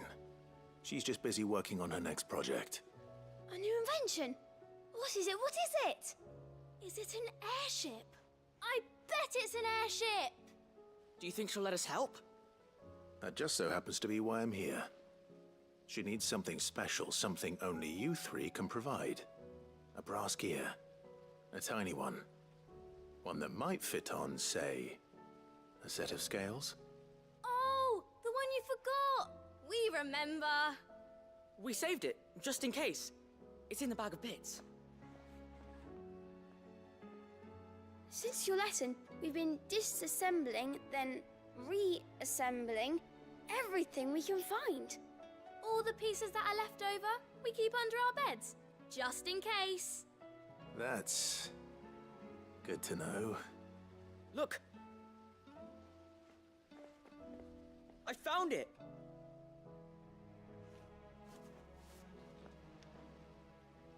Is that all? Just the gear? We have more parts if Mid needs them. That's all for now. But I'll let Mid know about your hoard. Just in case. Thanks, Sid.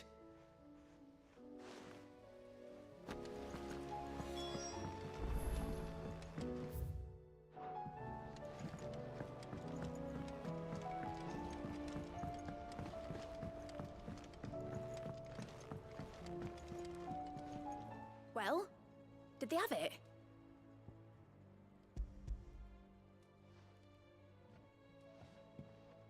They did. And they kept it somewhere nice and safe. Will it work? Will it work? He's perfect! You're a genius, Clive. What exactly are you going to use it for? Only the most important job of all. The wings aren't going to move on their own. But with the right cog in the right place... Well, you just wait and see.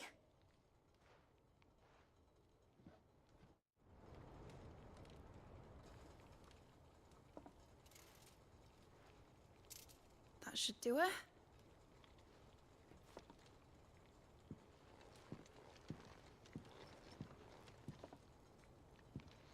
Here goes nothing.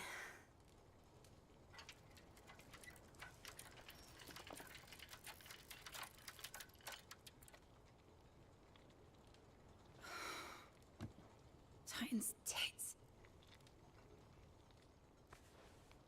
It wasn't supposed to fly, was it? Of course it was supposed to fly. Wouldn't be much of an airship if it didn't. Honestly, these bloody engines are driving me mad. I was so sure this would be the day she soared. The Mithril engine was made to make dreams come true. But maybe this is one dream the world's better off without. Show folk how to take flying. It won't be long till they're raining death down on each other. People will lose their homes, children, their mums and their dads. Like I lost mine. I'm sorry. So am I, Clive. So am I. Sorry that I have to choose. Do I follow my head, or do I follow my heart?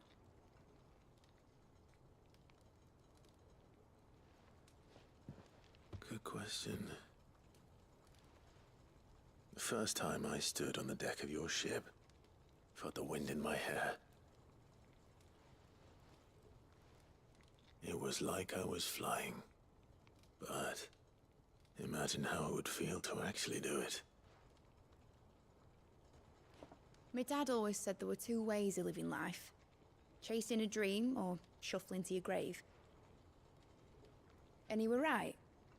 Right about a lot of things. Not that I like to admit it. People need dreams to chase. Especially in a world like this.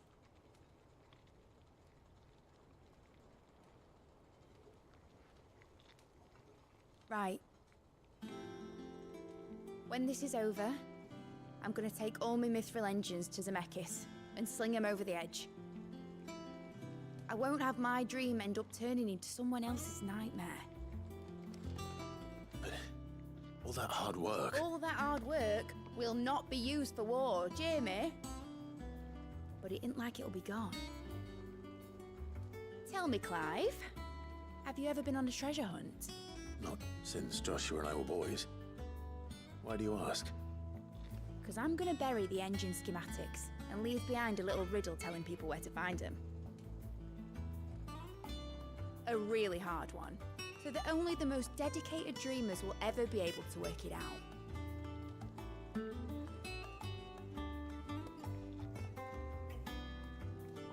Ooh, I can picture it now. Some daft general squinting at the words with a gormless expression on his mug. Like that one, yeah. Right.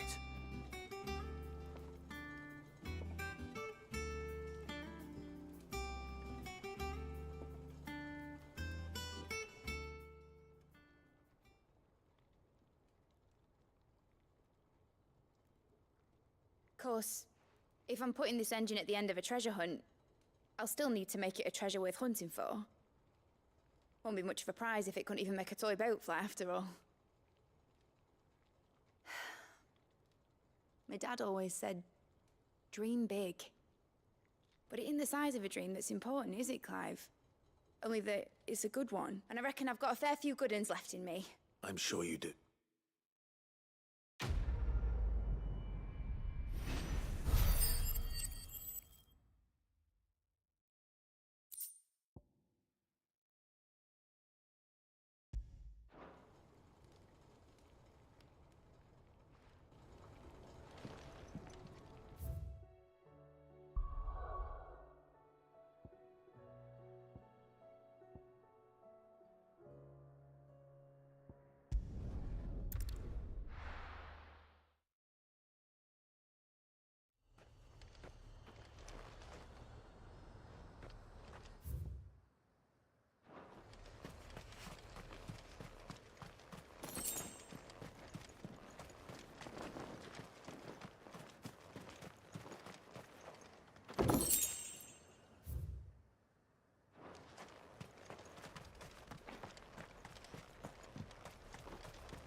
No use calling Ambrosia now.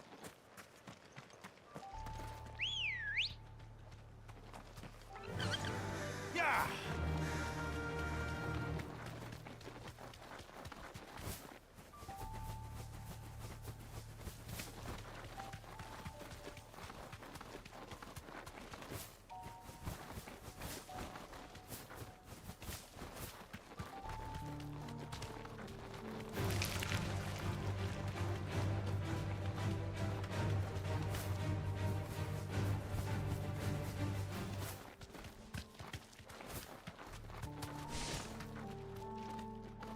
This must be Mickelberg. Be safe.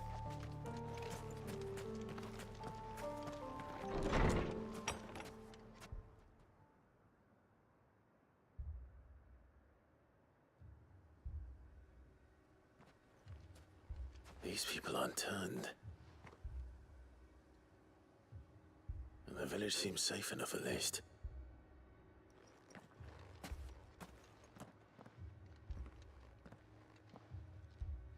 What is going on here?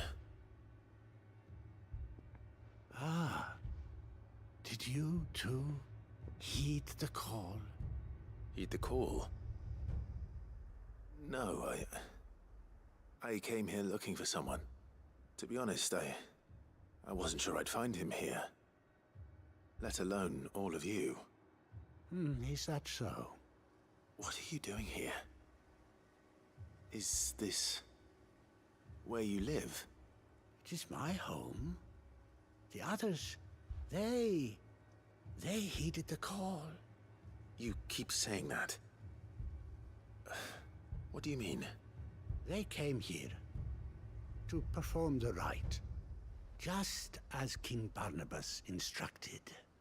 This village is their altar, where they shall cast their souls upon the gentle waters and give themselves to the Lord. Give themselves? Oh, Lord, cleanse us of our sins. Let us be reborn in your loving arms. Free us from the torment of this mortal realm. They want to be saved. Forgive me, but did another foreigner like me come here? He was probably wearing a cowl. You mean the traveler from Stone? Yes. He's staying at my house, toward the rear of the village. Thank you. If you don't mind, I'll go and greet him. They seek the same salvation Barnabas did. At least the third chair is still alive. Let's go and find him.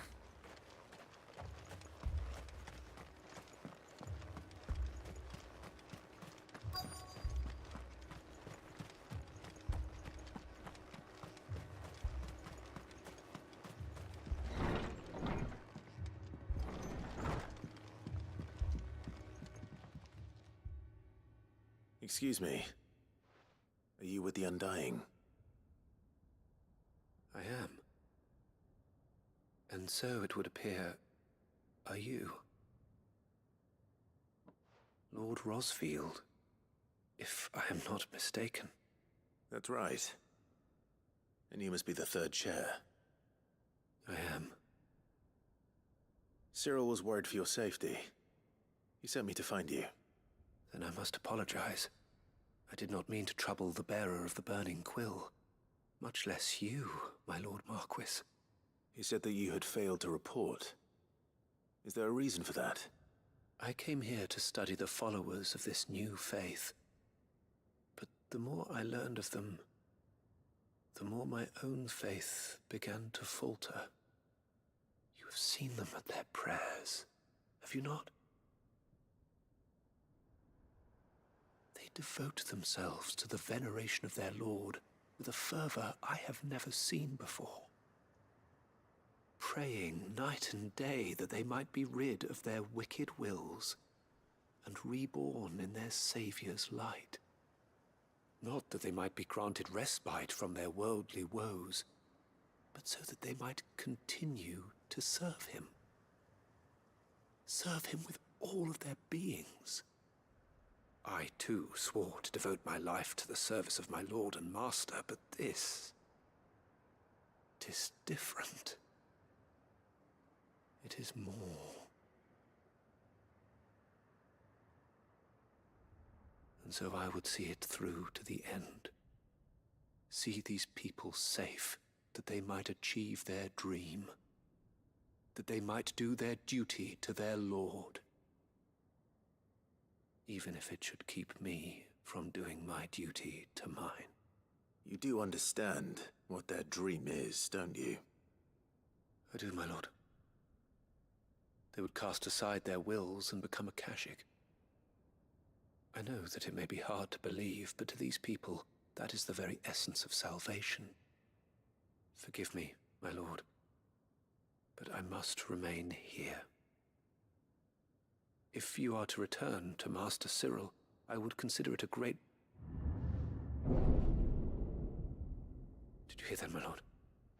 Something is happening. I'll go and find out what. Stay here.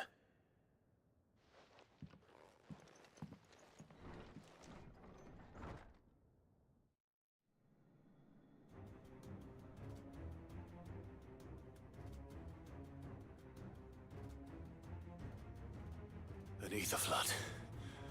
Oh no. There must be something I can do.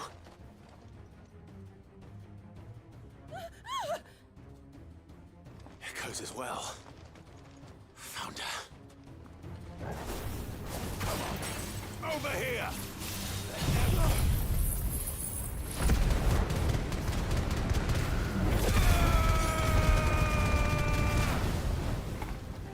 Enough.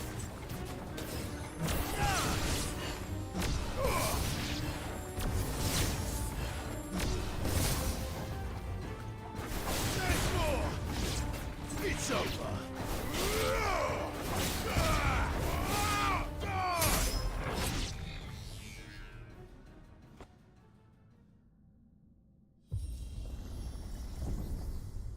What now?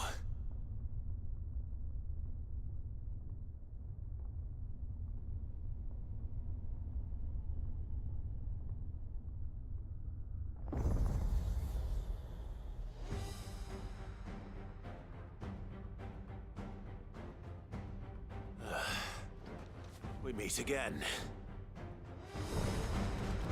I've killed your kind before.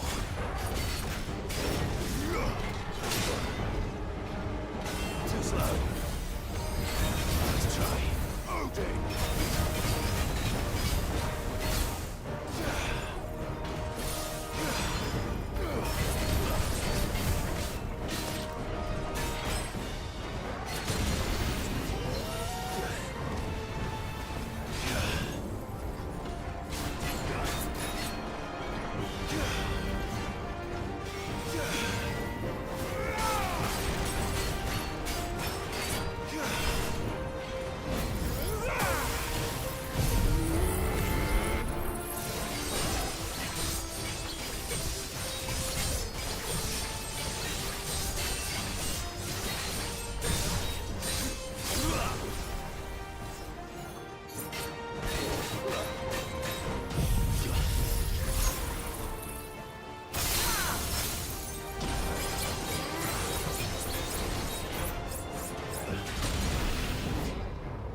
useless!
Damn it!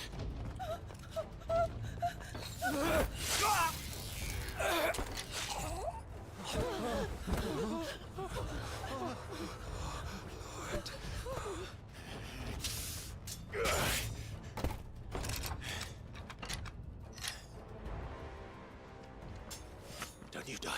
Come on, speak to me. I had to save them, that they might have a chance to find true salvation. By devoting themselves to the service of their Lord. Just as I did, when the Undying plucked me from the gutter and gave me a cause to believe in. A duty to serve was everything to me, and I would not deny them that fulfillment, even if they must become a Kashik in order to achieve it. Forgive me, my Lord Marquis. I did not mean to trouble you with this. My findings. Could you deliver them to Master Cyril for me? Of course. Your duty will be done.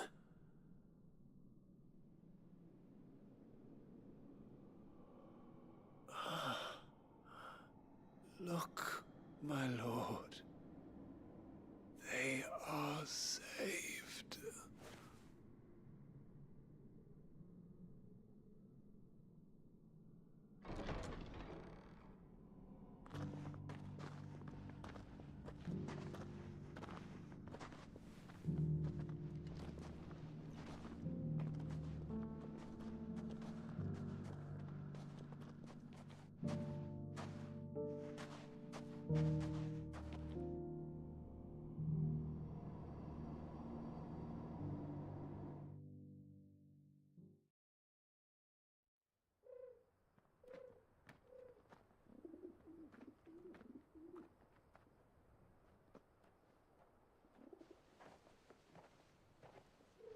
They are saved.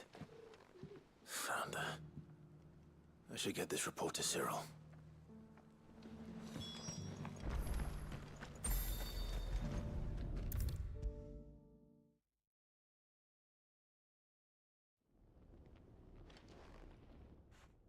My Lord Marquis, welcome back. I am glad to see you hale and whole. I met with your third chair, Cyril. He bade me deliver his findings to you.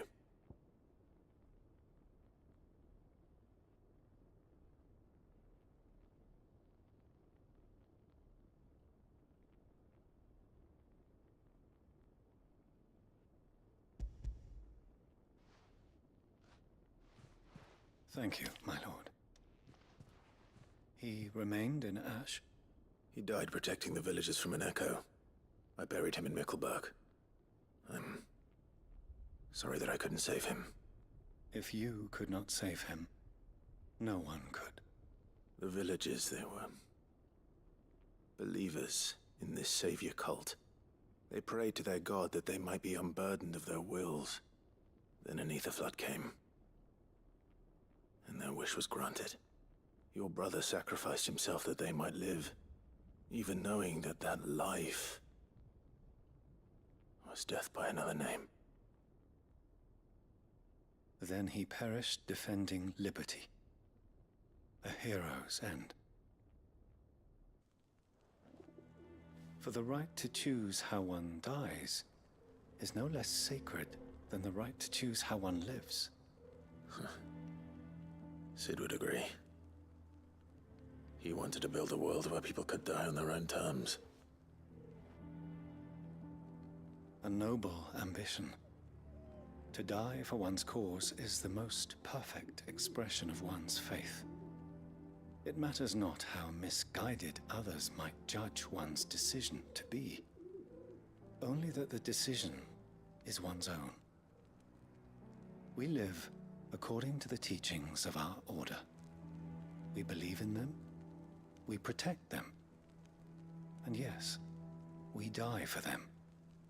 For better or worse, that is our creed.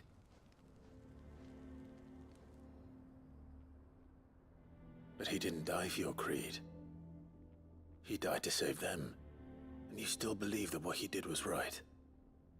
I believe that he believed it was. We of the Undying are not slaves, but willing servants. And this was his will, the ultimate expression of it. All right. I'd like to know this man's name, Cyril. To know the names of all the Undying who've fallen in the line of duty. They died serving my house. It's only right that I remember them. That is my duty. Of course. I shall fetch the Book of Martyrs at once. My lord, it has been, and shall ever be, the greatest honor of my life to serve House Rosfield. Though our duties may differ, yours is no less important. I pray with all my heart for your success. And were they here, I have no doubt but that every one of my fallen brothers and sisters would feel the same.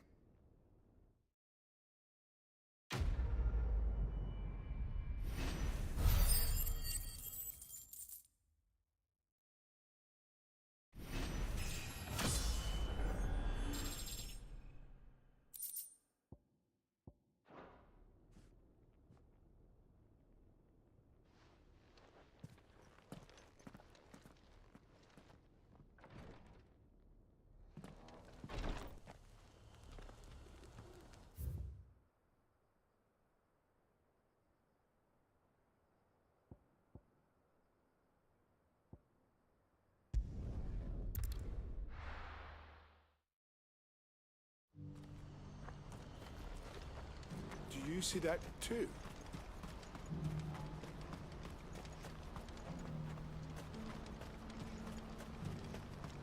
Papa? What is it? Oh, please. Just make it stop. I'm scared. Ambrosia won't help me here.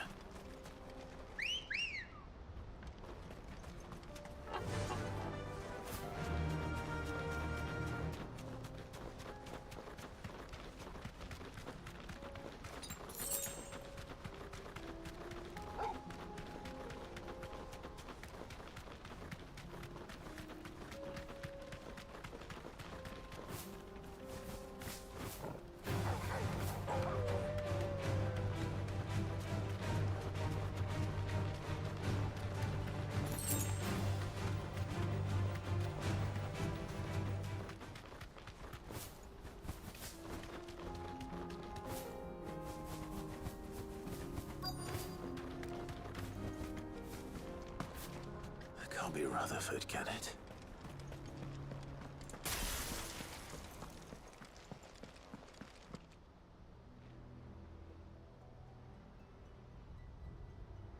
Turncoats and cowards, the lot of you!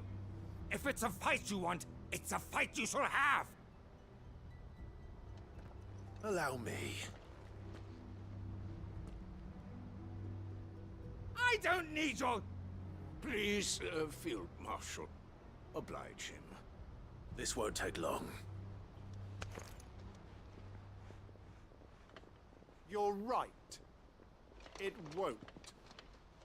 Men, finish him.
A little longer than I'd have liked.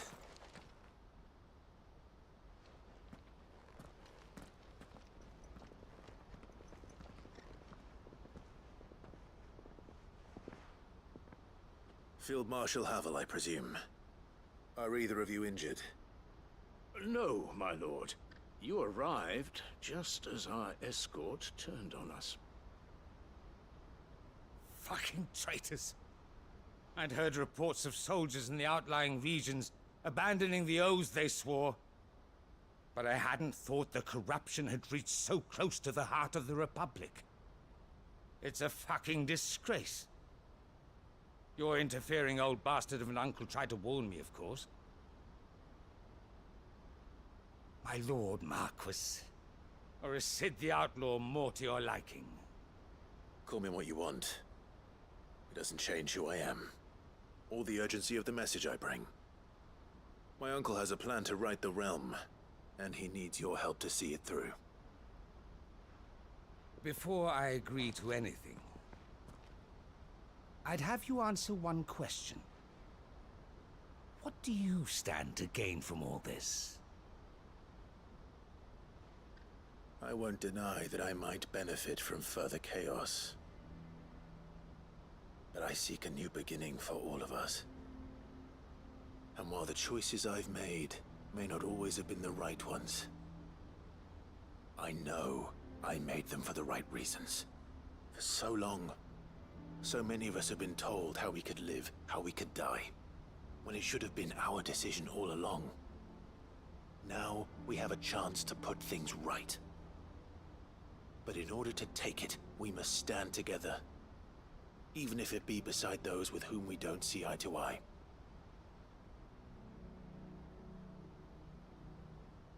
Certainly not the words I expected from an outlaw. But perhaps your uncle was right. You are no ordinary outlaw. I'll never hear the end of this. All right. I'll start by ordering my most trusted guard to bring the Dalmekian fringes under control. Next, I'll make contact with my counterparts in the Imperial Army and see if I can't convince them to try and restore order in their own territory. Thank you, Field Marshal. But they are not the only ones we will need to convince. What do you mean? I don't doubt that I can bully some sense into a few generals, but those they answer to require a different kind of persuasion. And when it comes to honeyed words, well, we will need an envoy. One who can court even the most stubborn of statesmen. You, perhaps. I'm flattered. But I'm no diplomat either. And I have other problems to attend to. What we need is a skilled arbitrator. And I may know just the person. Is that so? And would he happen to be an outlaw too? Of a different kind, perhaps. Well, beggars can't be choosers. I suppose we'll all have to find a little of the outlaw in ourselves if we're to make it through this. Very well. Send your man to me right away. I shall.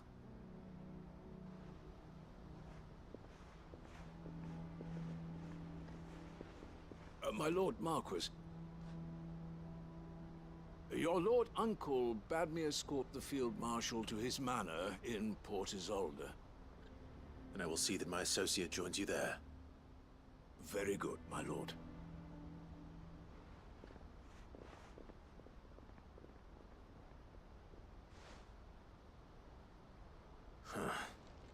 An envoy. I'm not sure I'm the man to talk anyone round. I can barely convince my brother to take his medicine. No. This is a job for someone with experience. Someone like Quentin. I hope I can convince him at least.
Another of the Royalists' guard dogs. Quite a specimen of his too.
It's over.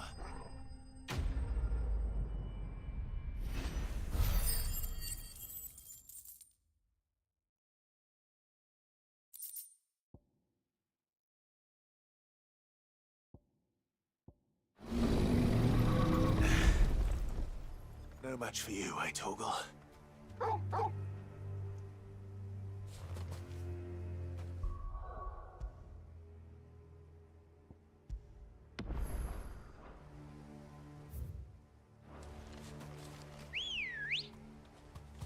Ready, girl? Faster!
The entire village looks abandoned.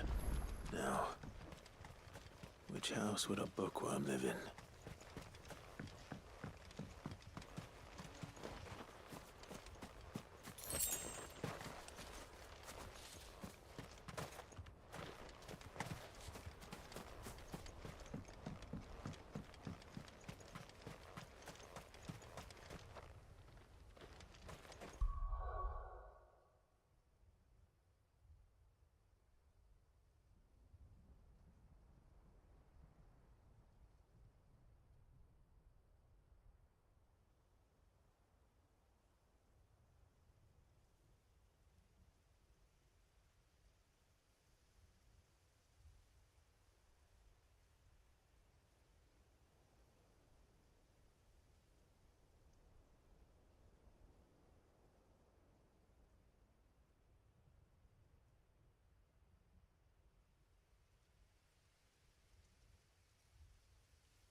This is a Royal Army logbook.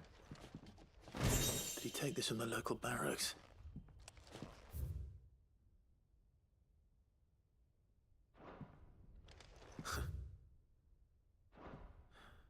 His interests were certainly varied.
This is it. But if what it says is true, I need to get this back to the hideaway.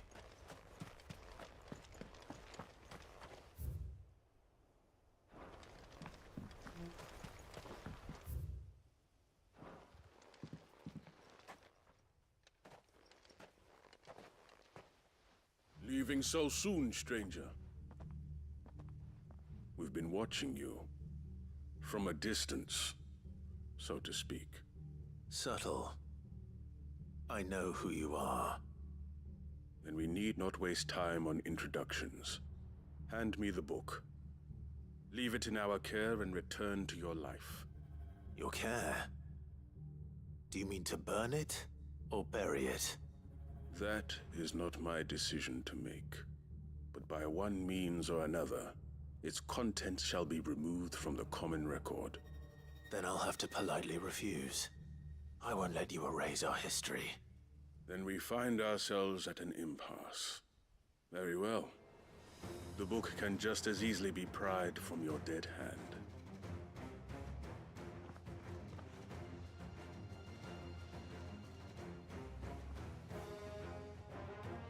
Let's see, shall we?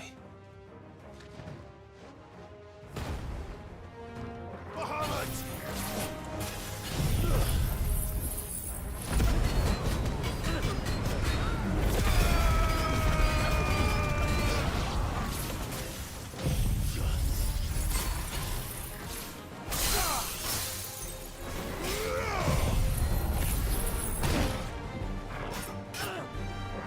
Nice try.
Impressive. But we have other means. We shall claim the book yet. Why do you want it so badly anyway? It lays out in no uncertain terms the vanity and avarice of mankind. It tells the shameful history of the persecution and oppression of a gifted few by a giftless many. Would you say that this interpretation was correct? I don't know. You don't know. Your sword may be sharp, but your wits are dull. So let me answer for you. There is no correct interpretation of history. That a series of events took place may be proved beyond a doubt. But there can be no single, immutable explanation as to why they came to pass. It is a question of numbers and of belief. If enough people believe that a set of events occurred for a reason, that belief becomes the truth. So you're trying to control the truth? We are trying to protect people from themselves, from knowledge that would bring them naught but pain. That is all. You may keep the book, for now. The world is small. We shall meet again. Until then. Wait! Damn it. Let's get this back to Vivian. Perhaps she can explain what that was all about.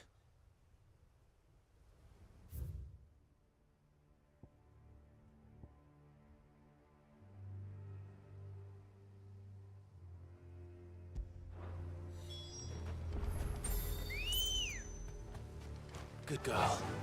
Run like the wind.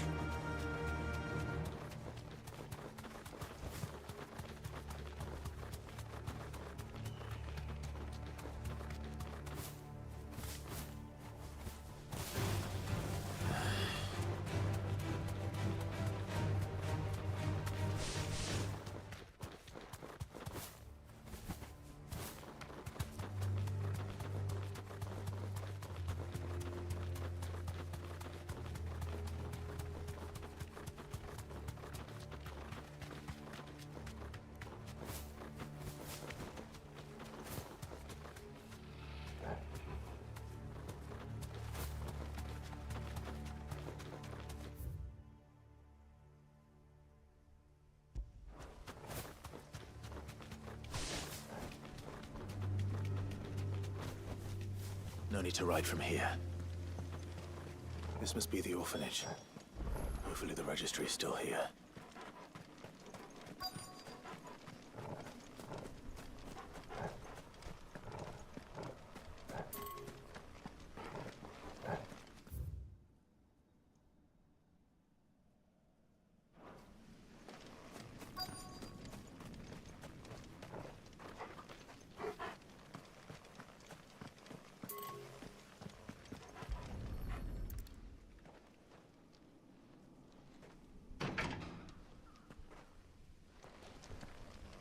It's locked. I should look around some more before I start breaking down doors.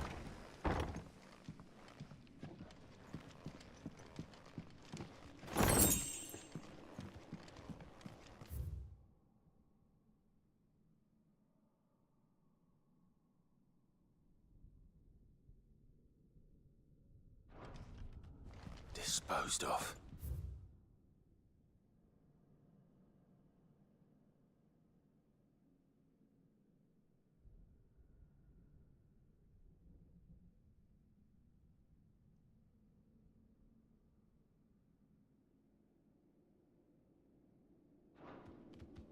Conditioning. This is nothing short of torture.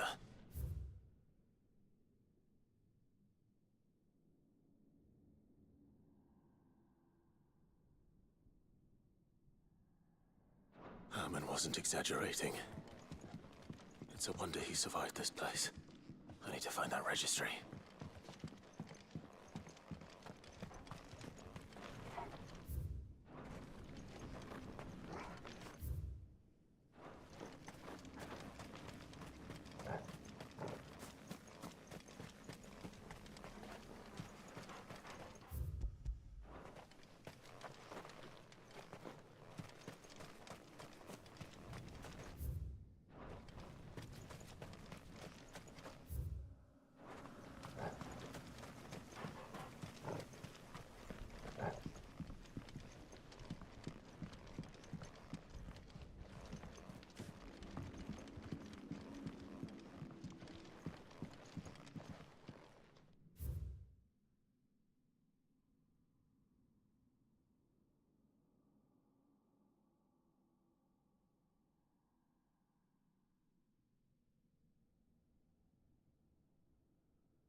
This reads like a suicide note.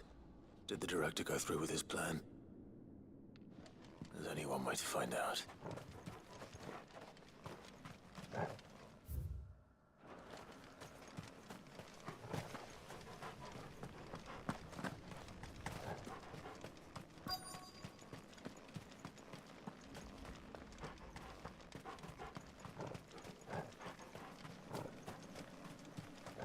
A forked white tree.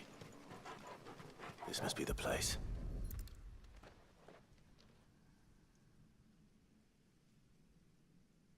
Could he really be buried here?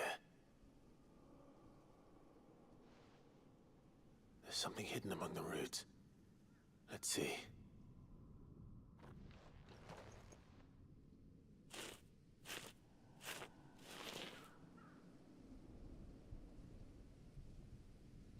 This must be the registry.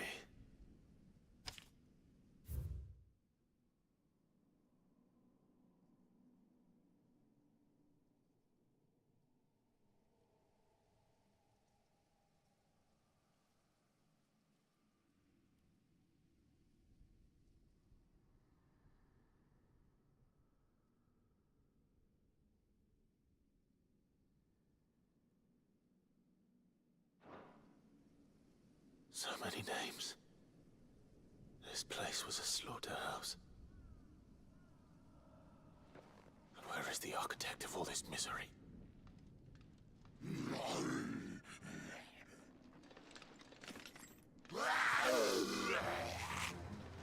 It was only a matter of time, I suppose. This place is cursed.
I'm done here.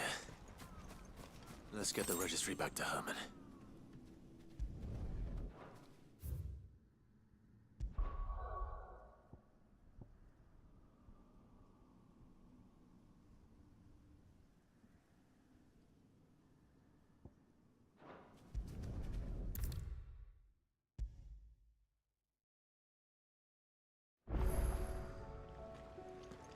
I hear that you traveled to Ash, Sid. Did you by any chance recover the names of my fallen friends? I did. Yes.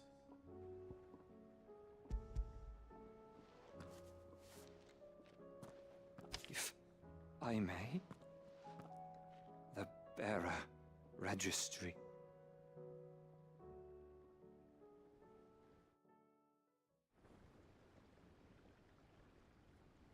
The director was a brutal man.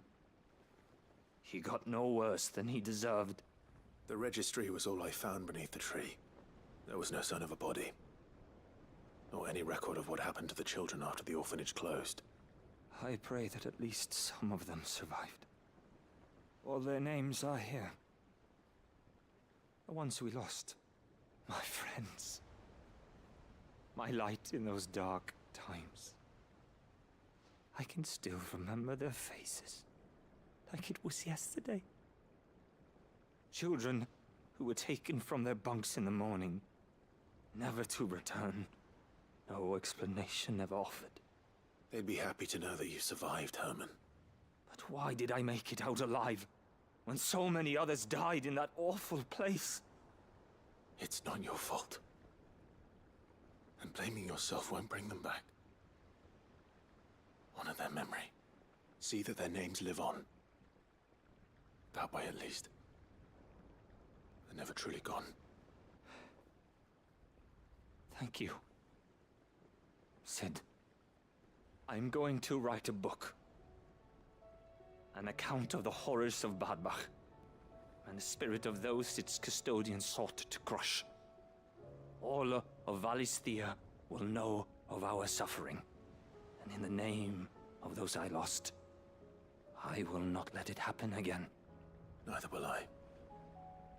These records would have been buried for all eternity, were it not for you. Thank you.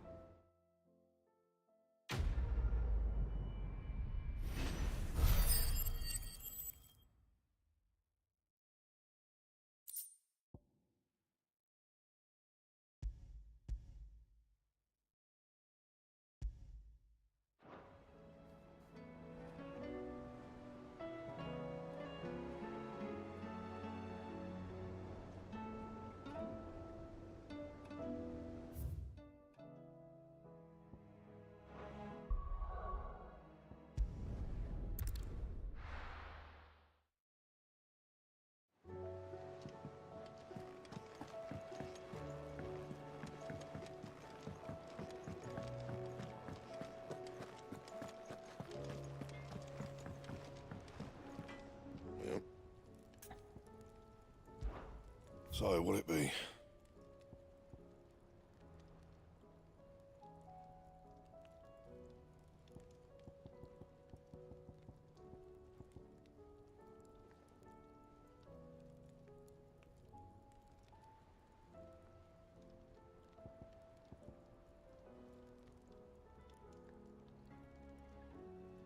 And?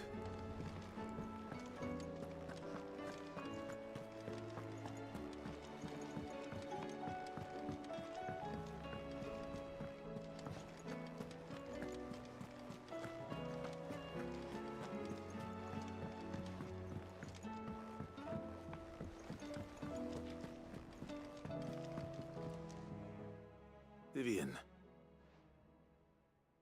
I found it. The book you lost.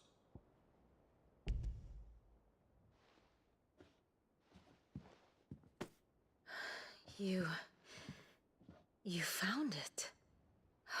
Thank you, Clive. Even though I asked this of you, I was not entirely sure it would be possible. I feared the executors had seized every copy. I met with one of these executors, and I convinced him to let me keep it. He told me something. That the truth is just a matter of collective belief. And that if enough people believe a lie, that lie becomes the truth. It does. But it also means that the truth is not immutable. That it can be changed. Provided that those who wish to change it can convince enough people that their perspective is the correct one. As the sad history of the Bearers proves. You said that the book inspired you to become a scholar. It did. Or its author, rather. She was a heretic, you see. A firebrand and a dissenter. A gallows stood ready for her in every corner of the realm. And by shunning society, or perhaps being shunned by it, she stumbled upon a truth so potent that an entire realm trembled at the prospect of its utterance. I, too, have always felt somehow set apart from the world of men. A stranger to my own species. She taught me that my solitude was not a curse, but a gift. And that, though my journey to the truth might be a lonely one, what I found at my destination would be more than worth the cost. Do you still feel that way? That you're not one of us? Honestly, I'm not entirely sure anymore.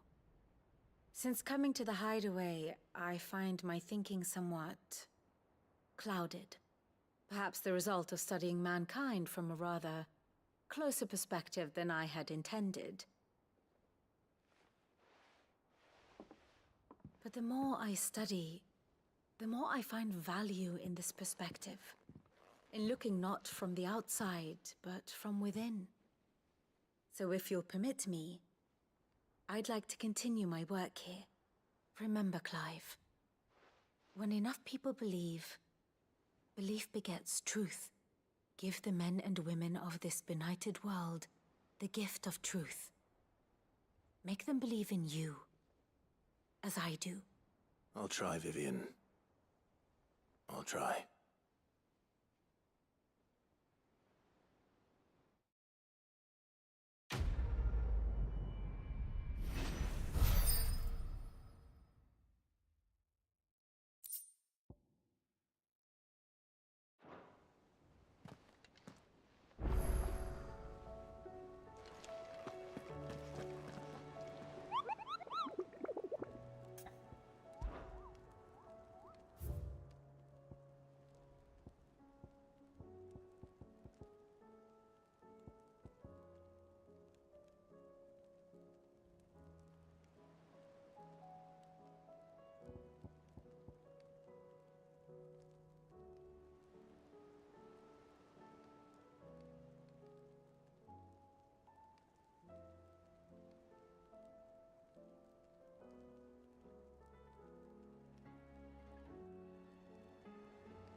It's usually me making demands of Hippocrates.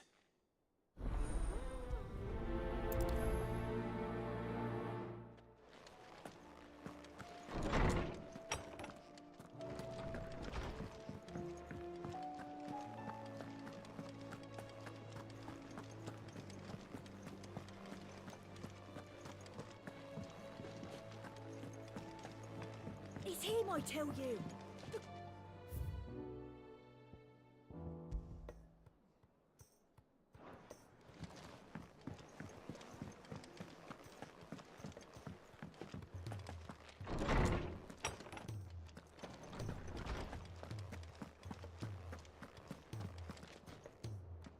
Lawsman Hippocrates. I received your note. Ah, yes. I expect you're wondering what this is all about. You spoke of making amends with Dion, but I can't imagine what for. Then I should begin by telling you that I was once his tutor.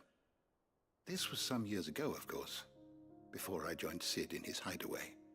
At that time, I was counted among the foremost scholars of Oriflamme, and was accordingly invited to the palace to supervise the young prince's education, all to ensure that the future emperor had a firm grounding in, well, everything an emperor should.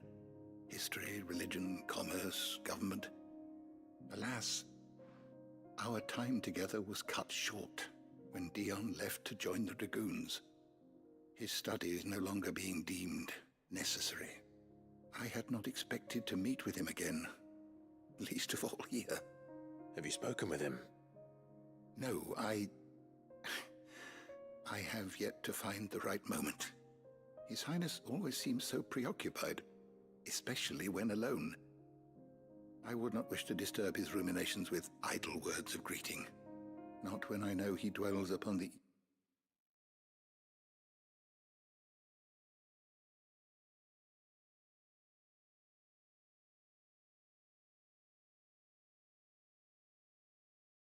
evil Ultima had him commit in the Dominion. The guilt weighs heavily on him, I know. But as you say, that was Ultima's doing. Surely you can't blame yourself. When I first met him, it was not guilt, but his people's expectations that weighed heavily upon him. And I did nothing to ease that burden. He bore it alone, until the day he could not bear it any longer. It is one of my greatest regrets that I only ever offered him my wisdom, when what he truly needed was friendship. The blame for Dion's transgressions lies not only on his shoulders, but on mine. I see. I'm ready to help you in any way that I can. Then I beg that you bring me a wild wyvern tail. Apothecaries across the ages agree that even to glimpse such a flower is to be granted inner solace. Fabulists and fraudsters all, of course. But there is oft a seed of truth to be found where even the most outlandish opinions align. Well, it can't hurt to try. Where can I find this flower? And how will I know it? You have seen cultivated wyvern tails before, I trust. The lily-white blossoms from whose roots the poisonous ink for the brand is distilled. Well, those which grow in the wild differ only in their purple hue. The harsher the environment in which they are raised, the deeper the color. There is a waterfall in Rickmal's roost across the strait, where the flowers once grew in abundance. Whether they still survive there, I know not. But try as I might, I can find no likelier location. It's all right. I'll find you a wyvern tail one way or another. Thank you, Clive. And please, be safe.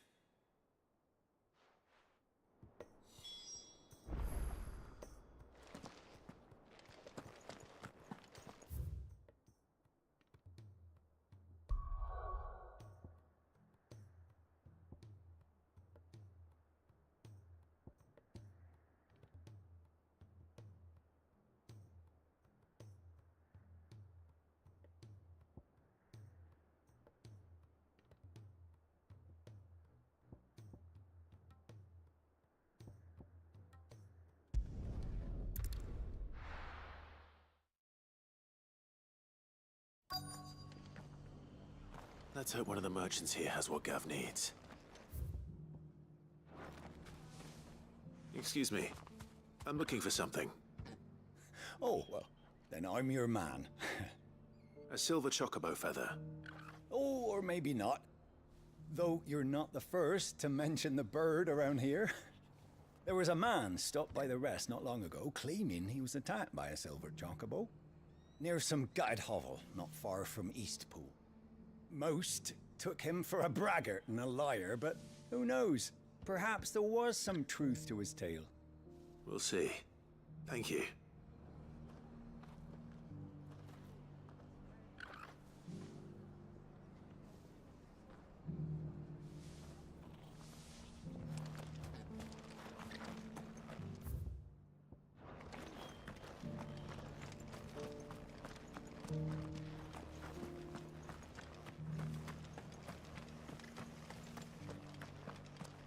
Just because the heavens have gone to wreck and ruin, it don't mean we have to. Now, let's get this... How do, traveller? You've the look of a man who could do with a new whetstone. Or perhaps a bawdy etching of the Vicerine. Maybe another time. I'm looking for a silver chocobo feather.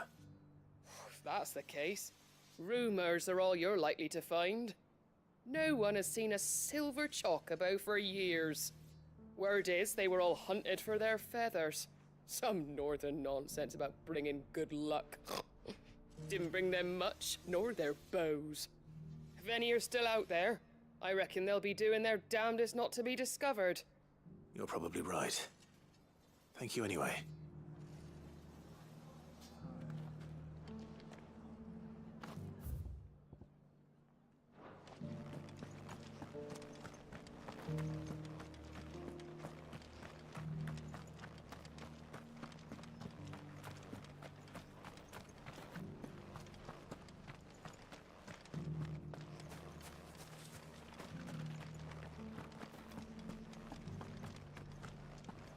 We've got a few rooms going spare now. Want a bed for the night? Look, Daddy. Shining so brightly. Isn't it pretty? I'll build a barricade so sturdy, even a bandit. Can I help you with something? You wouldn't happen to sell silver chocobo feathers, would you? I deal in fruit, not fancies. But if it's fancies you're after, I suggest you try Rhiannon's ride. Was a silver chocobo seen there? Oh, yes. If you believe the ravings of a madman. It wouldn't be the first time. A silver chocobo sighted in the hills near Rhiannon's ride. It sounds almost too good to be true.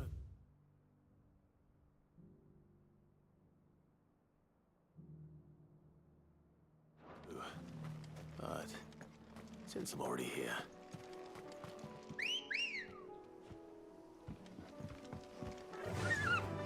Fly, Ambrosia.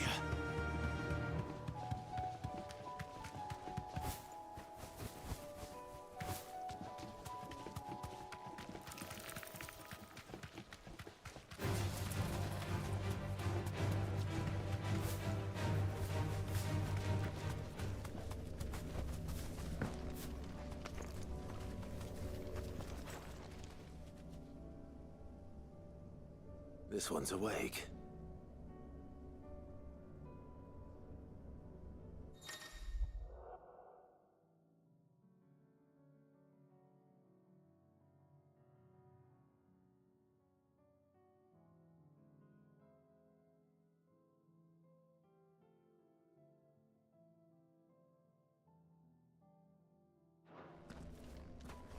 Let's see what's inside.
slowly.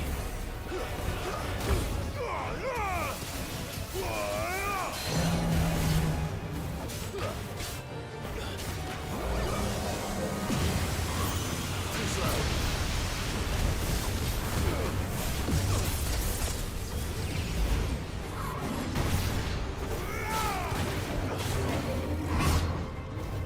Nice try.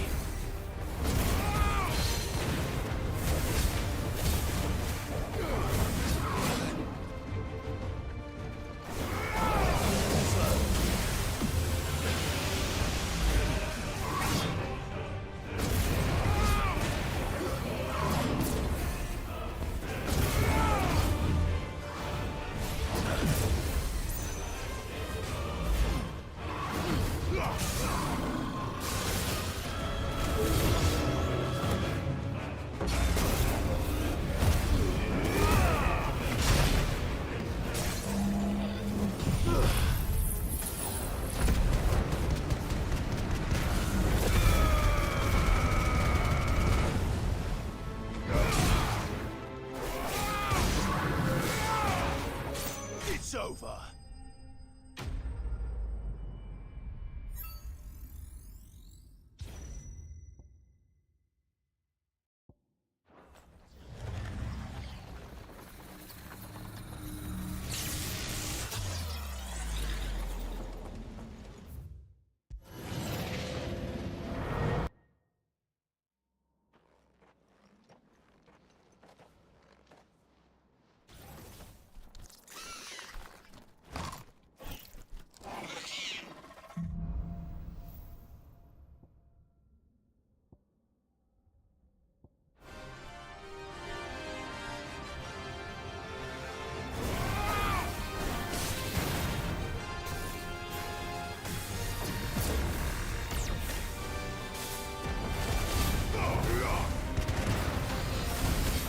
Nice try.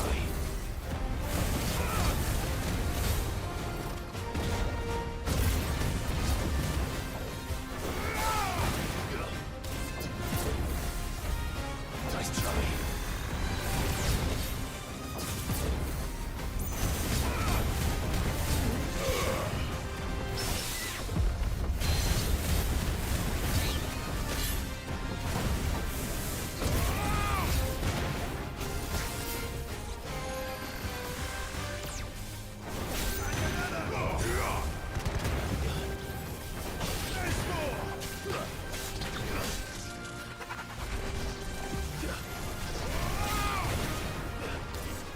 Too slow.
tracks. They're not left by bandits for a change.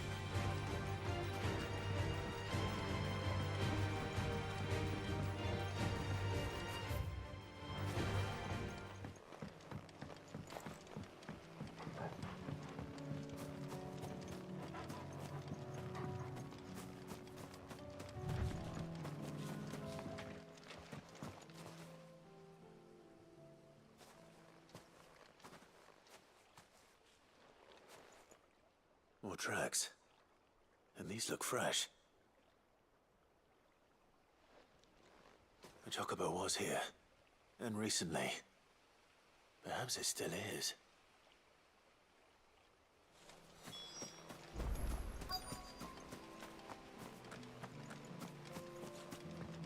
I don't hear anything.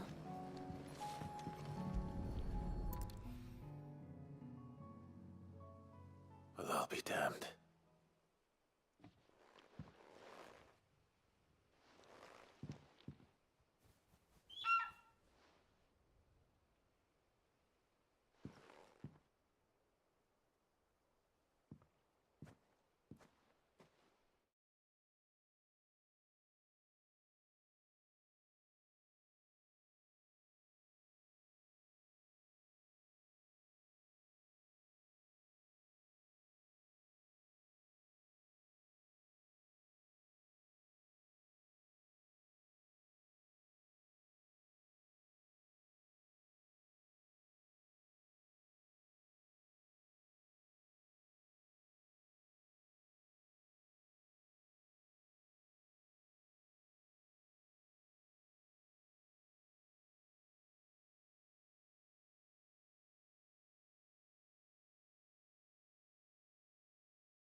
It's all right.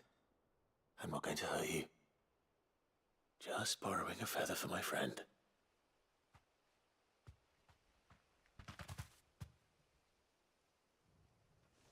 Thank you.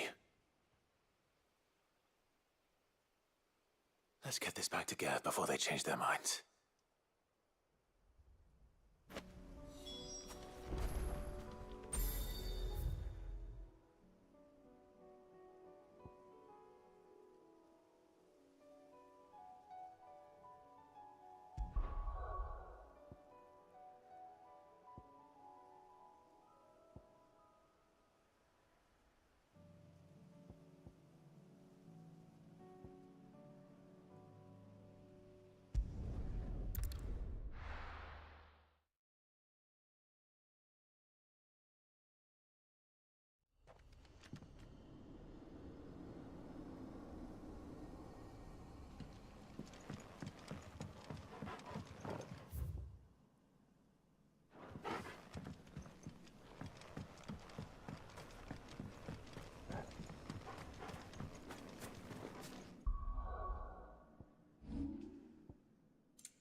Quentin, I have a proposal for you.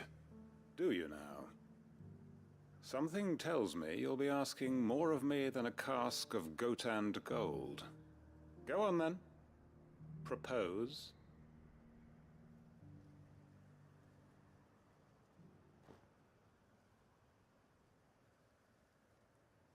You'd have me convince the chiefs and chamberlains of the realm that they should simply swallow their pride and do the one thing that has proved impossible for thousands of years. Was there anything else? Perhaps I can fetch you a meat pie as well. I know it's a lot to ask, but I can think of none better suited to the role. And you'd have me give up what little I have left to do it. I told you, Clive. The people of Lostwing are my family, and I cannot abandon them. You'll have to find someone else. I'm sorry to hear that. So am I. And why might that be? What he's asking. How's it any different to what you've done so far? They want you to speak for those who can't speak for themselves. That's what you do best. If it's the vineyard you're worried about, we'll see that the grapes are picked and the tons filled. You know we will. It's not that. Then what is it? You said yourself we're family. Don't you trust us? You know that's not what I'm... Then what are you saying? That only we are worth saving? Why turn your back on everyone else? You convinced us we could build new lives for ourselves, and if you can do that, who's to say you couldn't convince the entire realm? A stirring argument. I fear that any rejoinder I make might fall somewhat flat by comparison. So you'll join us? Where do you need me? Field Marshal Havel will want to speak with you in person. He's currently in Port Isolde. I can arrange for a party of Cursebreakers to accompany you there. That would be very much appreciated. I hear the roads are far from safe these days. Hopefully not for long. My uncle will want to know that his plan is taking shape.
Bring out the bearers! Let me and my mortar purge them of their sin!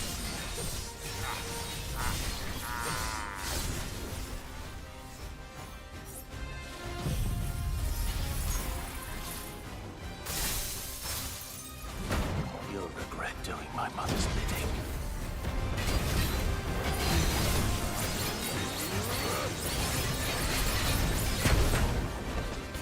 Hold still! You're not leaving.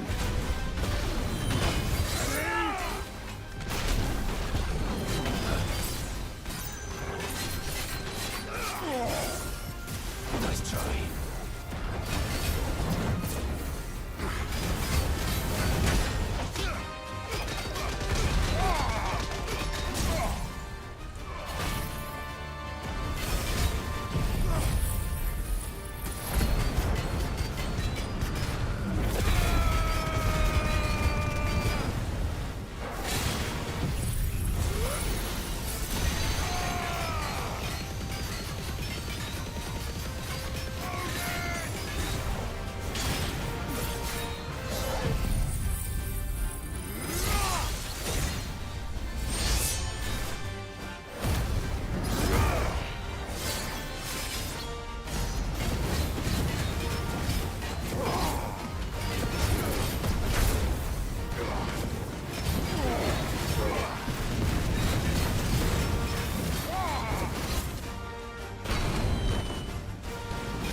This will show you.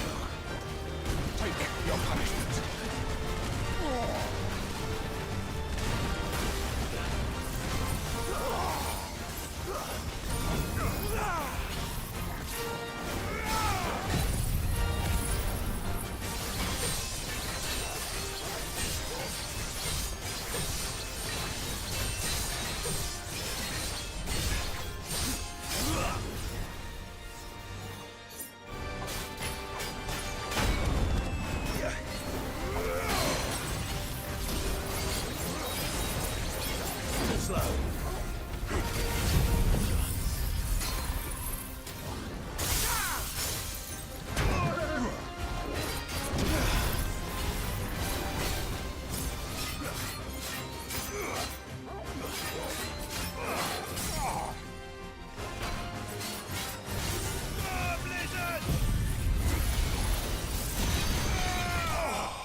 Your work here is done.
And how might I help the garrison today?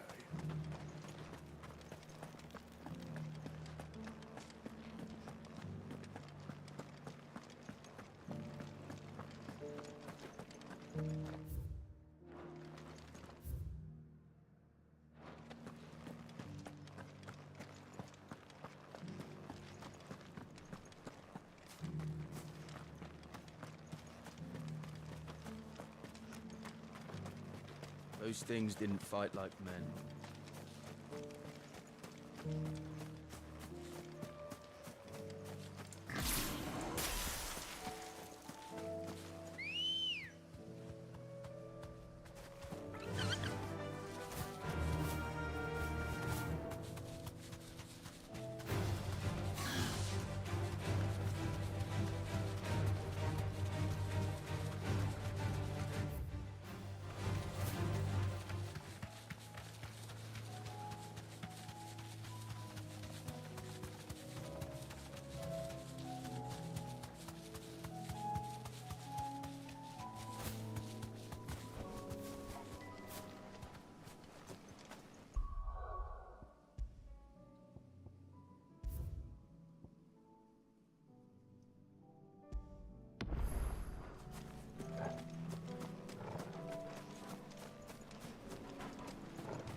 side of these things.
What do you want? No scratches, all right? And?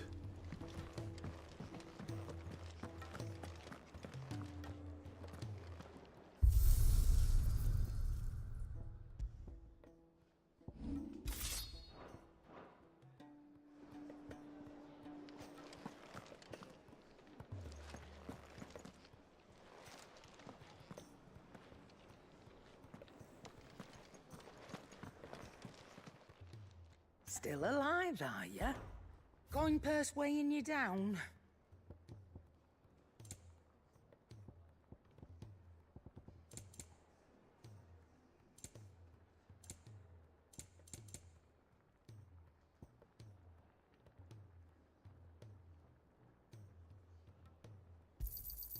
You're rubbing me blind, you know.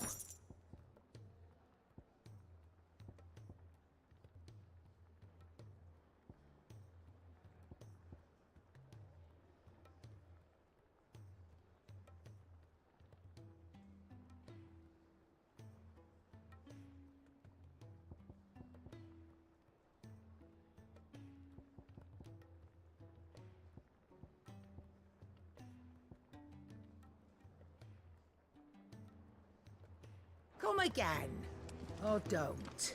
I'm not much bothered either way. No trouble. Clive, you're back. How'd you get on? Any luck? Any luck, you say?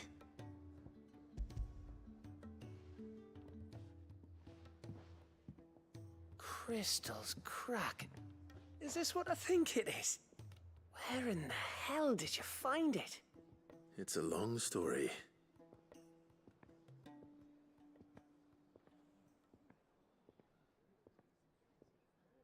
Right there on the road to Eastpool. Who'd have thought it? Everything up there's been abandoned for years. The empty cabin made for the perfect shelter. Though I fear my presence may have forced the poor creatures to look elsewhere. Don't blame yourself, Clive.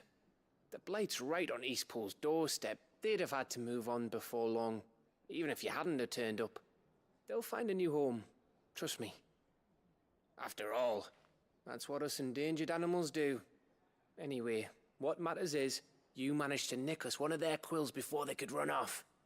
And now all that's left is to fix it to the carving. I didn't know you could carve.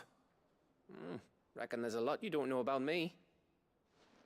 Like the fact I'm as good with a whittling knife as I am with a sword. And that bone Ember gave me's a dream to work with. What did you say it was from again? An Avis? But it weren't your Avis, Sid. I slew one of my own at last. So all those long nights in the pit finally bore fruit. I'm proud of you, Ember. Don't speak too soon. I ain't done my trial yet. There we go.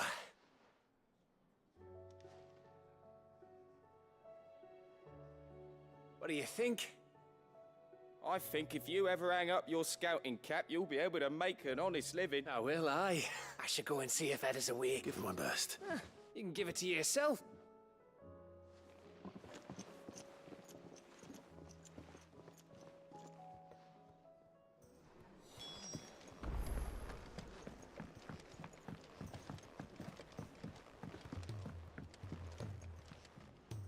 Uncle, I bring good news. The Field Marshal has agreed to your plan. Ha! Of course he has. I didn't doubt you for a moment, dear boy. Rutherford is accompanying him back to your manor in Port Isolde as we speak. They will await your return there. As will one other. One other? Who, exactly?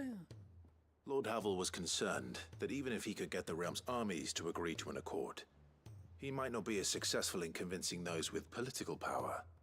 He asked if I might have a solution, and I suggested a certain Imperial Lord Magistrate turned Liberator.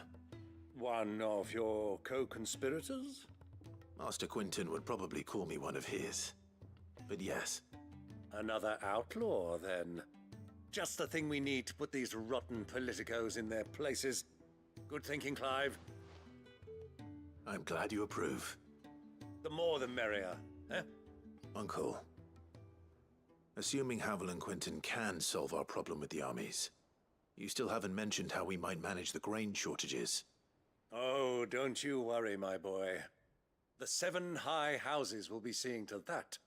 They have all agreed to make the most generous of donations. Oh, of course, it did take a little persuasion, but luckily I had some unexpected help. From who? Why, you, my boy. Rumor has it that you rescued the Lady Ariane's head steward Rockford from a horde of bloodthirsty bandits. It was more of a handful. Well, the old battle-axe was so pleased. She had a shipload of talents delivered to my private docks by the next new moon. And when the other houses saw the parsimonious old crone's purse strings finally loosen, they as good as tripped over themselves in the rush to follow suit. I'm happy to hear it. Now, I must be getting back to the manor. Join us there at your earliest convenience, would you? Of course.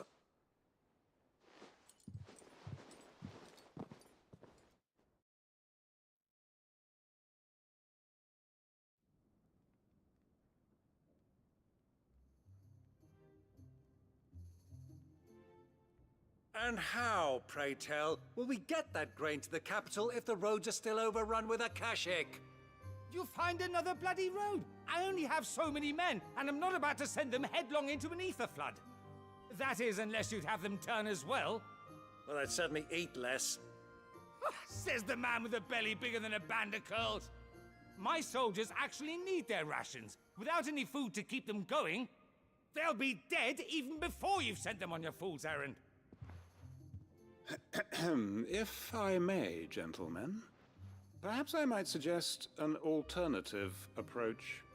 Though supply routes are indeed disrupted, there is no shortage of ships. Indeed, they bob away in every bay from here to Randalar, awaiting a safe haven. Allow them to make port and fill their bellies full of grain. And once those who crowd the cities are fed, ferry the displaced back to the countryside to work the fallow fields. But I'm sure that you wish to continue your discussion. Forgive the interruption. 2 such firm friends as yourselves need no help from the likes of me. Rutherford spoke fondly of the great bond between you. Us? Friends? I can't stand the man! Clive, I'm beginning to question the quality of the company you keep. And what kind of company were you expecting him to keep? The man's a criminal! Criminal? How dare you? You are not fit to breathe the same air as this fine, upstanding young gentleman. Upstanding? He calls himself Sid the Bloody Outlaw! Once more onto the breach.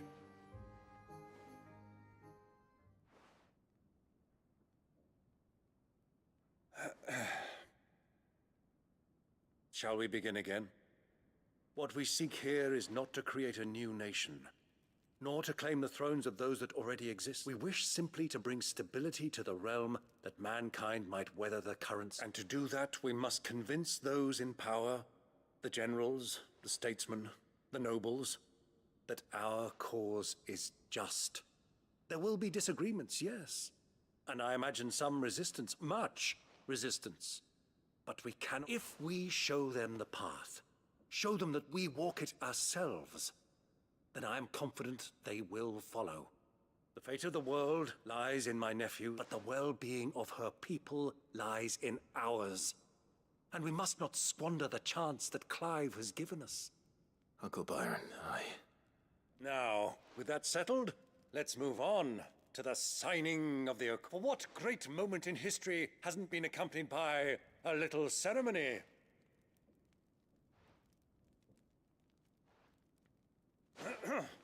Citizens of Valisthea, I present to you the Triunity.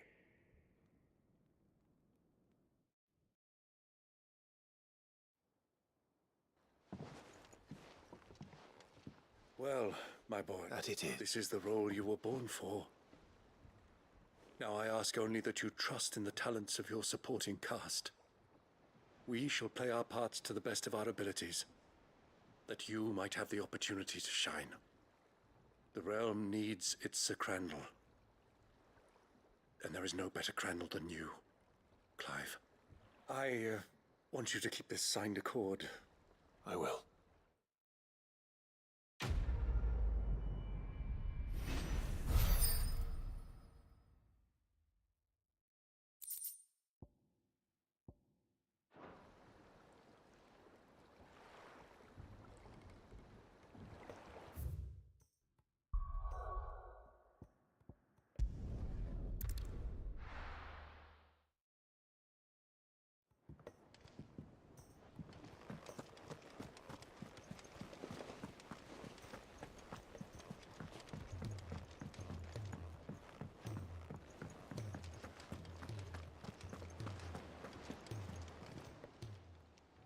Welcome to the Patron's Whisper. Is everything we've received and everything promised?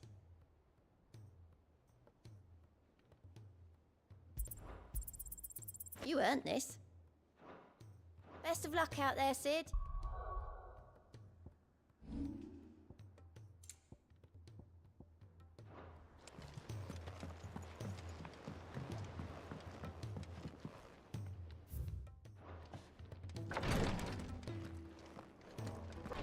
Ty's tea stop the fits.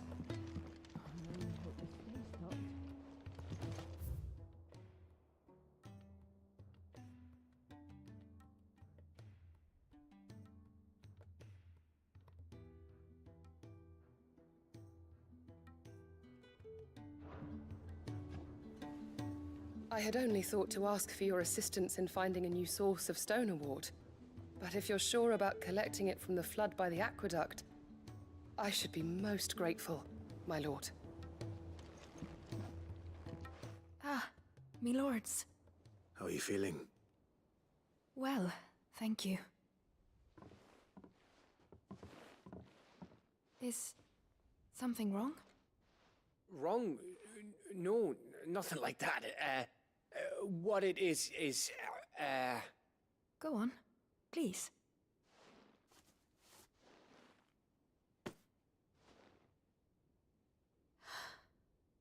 It's beautiful. Did you make it? We did, aye. It's from all of us here at the Hideaway. Your new family, like. It's a good luck charm. We may come up north when a band's on the way. I mean a baby. To let him know that they're part of the family too. Oh, I hope you like it. I don't know what to say. I thank you, my lords, for everything. If there's anything you need, just let us know. I will. Clive, fancy a swift off? I'm thirsty. I could be convinced.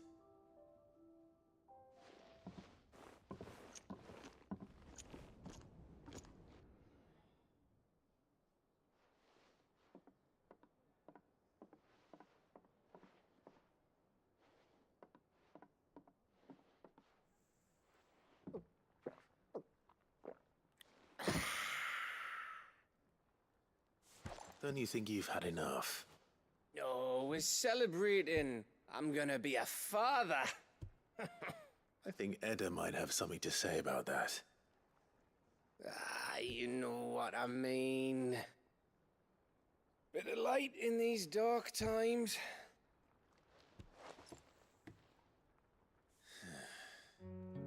Wasn't long after me 10th name day. My mum told us she was with child again. I was over the fucking moon. I was looking forward to having a little one to lord it over. What with me being the runt of the litter. Thought I'd finally have a chance to prove to the world that I could be a big brother. Imperials came the day she went into labour. Had myself a baby sister. And then I didn't.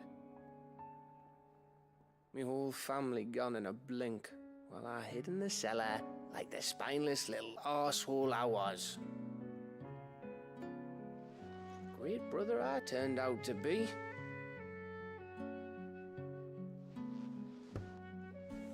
I'll never be a leader.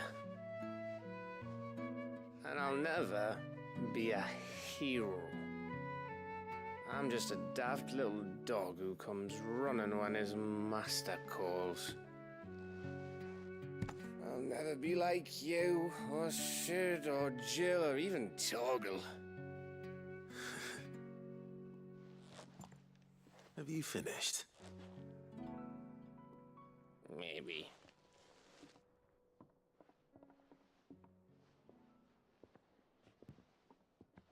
Do you know why you're our best scout? Because you don't need anyone to hold your hand. Without your resourcefulness, your courage, your determination, I don't know where we'd be. Maybe hanging off a cliff like, That was only the once. Exactly. You learned from it. And here you are after Founder knows how many missions, stronger for everyone. And let's not forget Rosalith. Who was it who freed me from the dungeon? Who was it who ran to Jill's rescue? That would be me. Because you're our brother, Gav. My brother.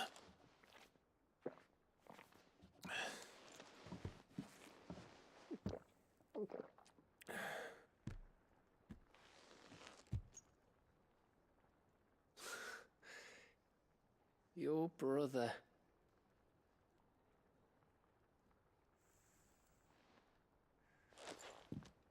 Which means that when the time comes, I get your room. And your sword.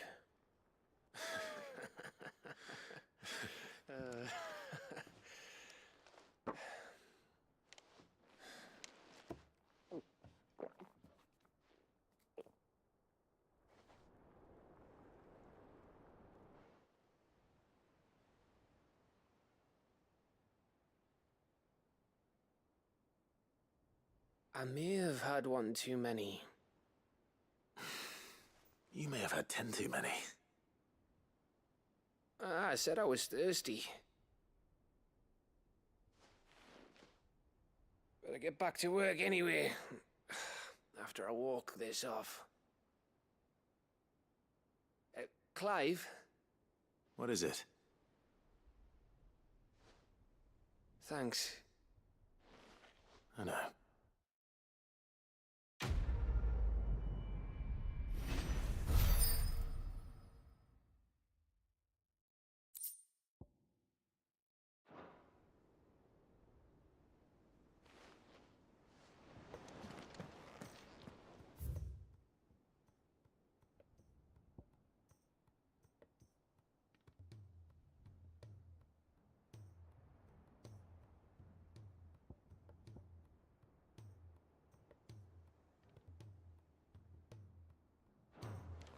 You think they'll come back?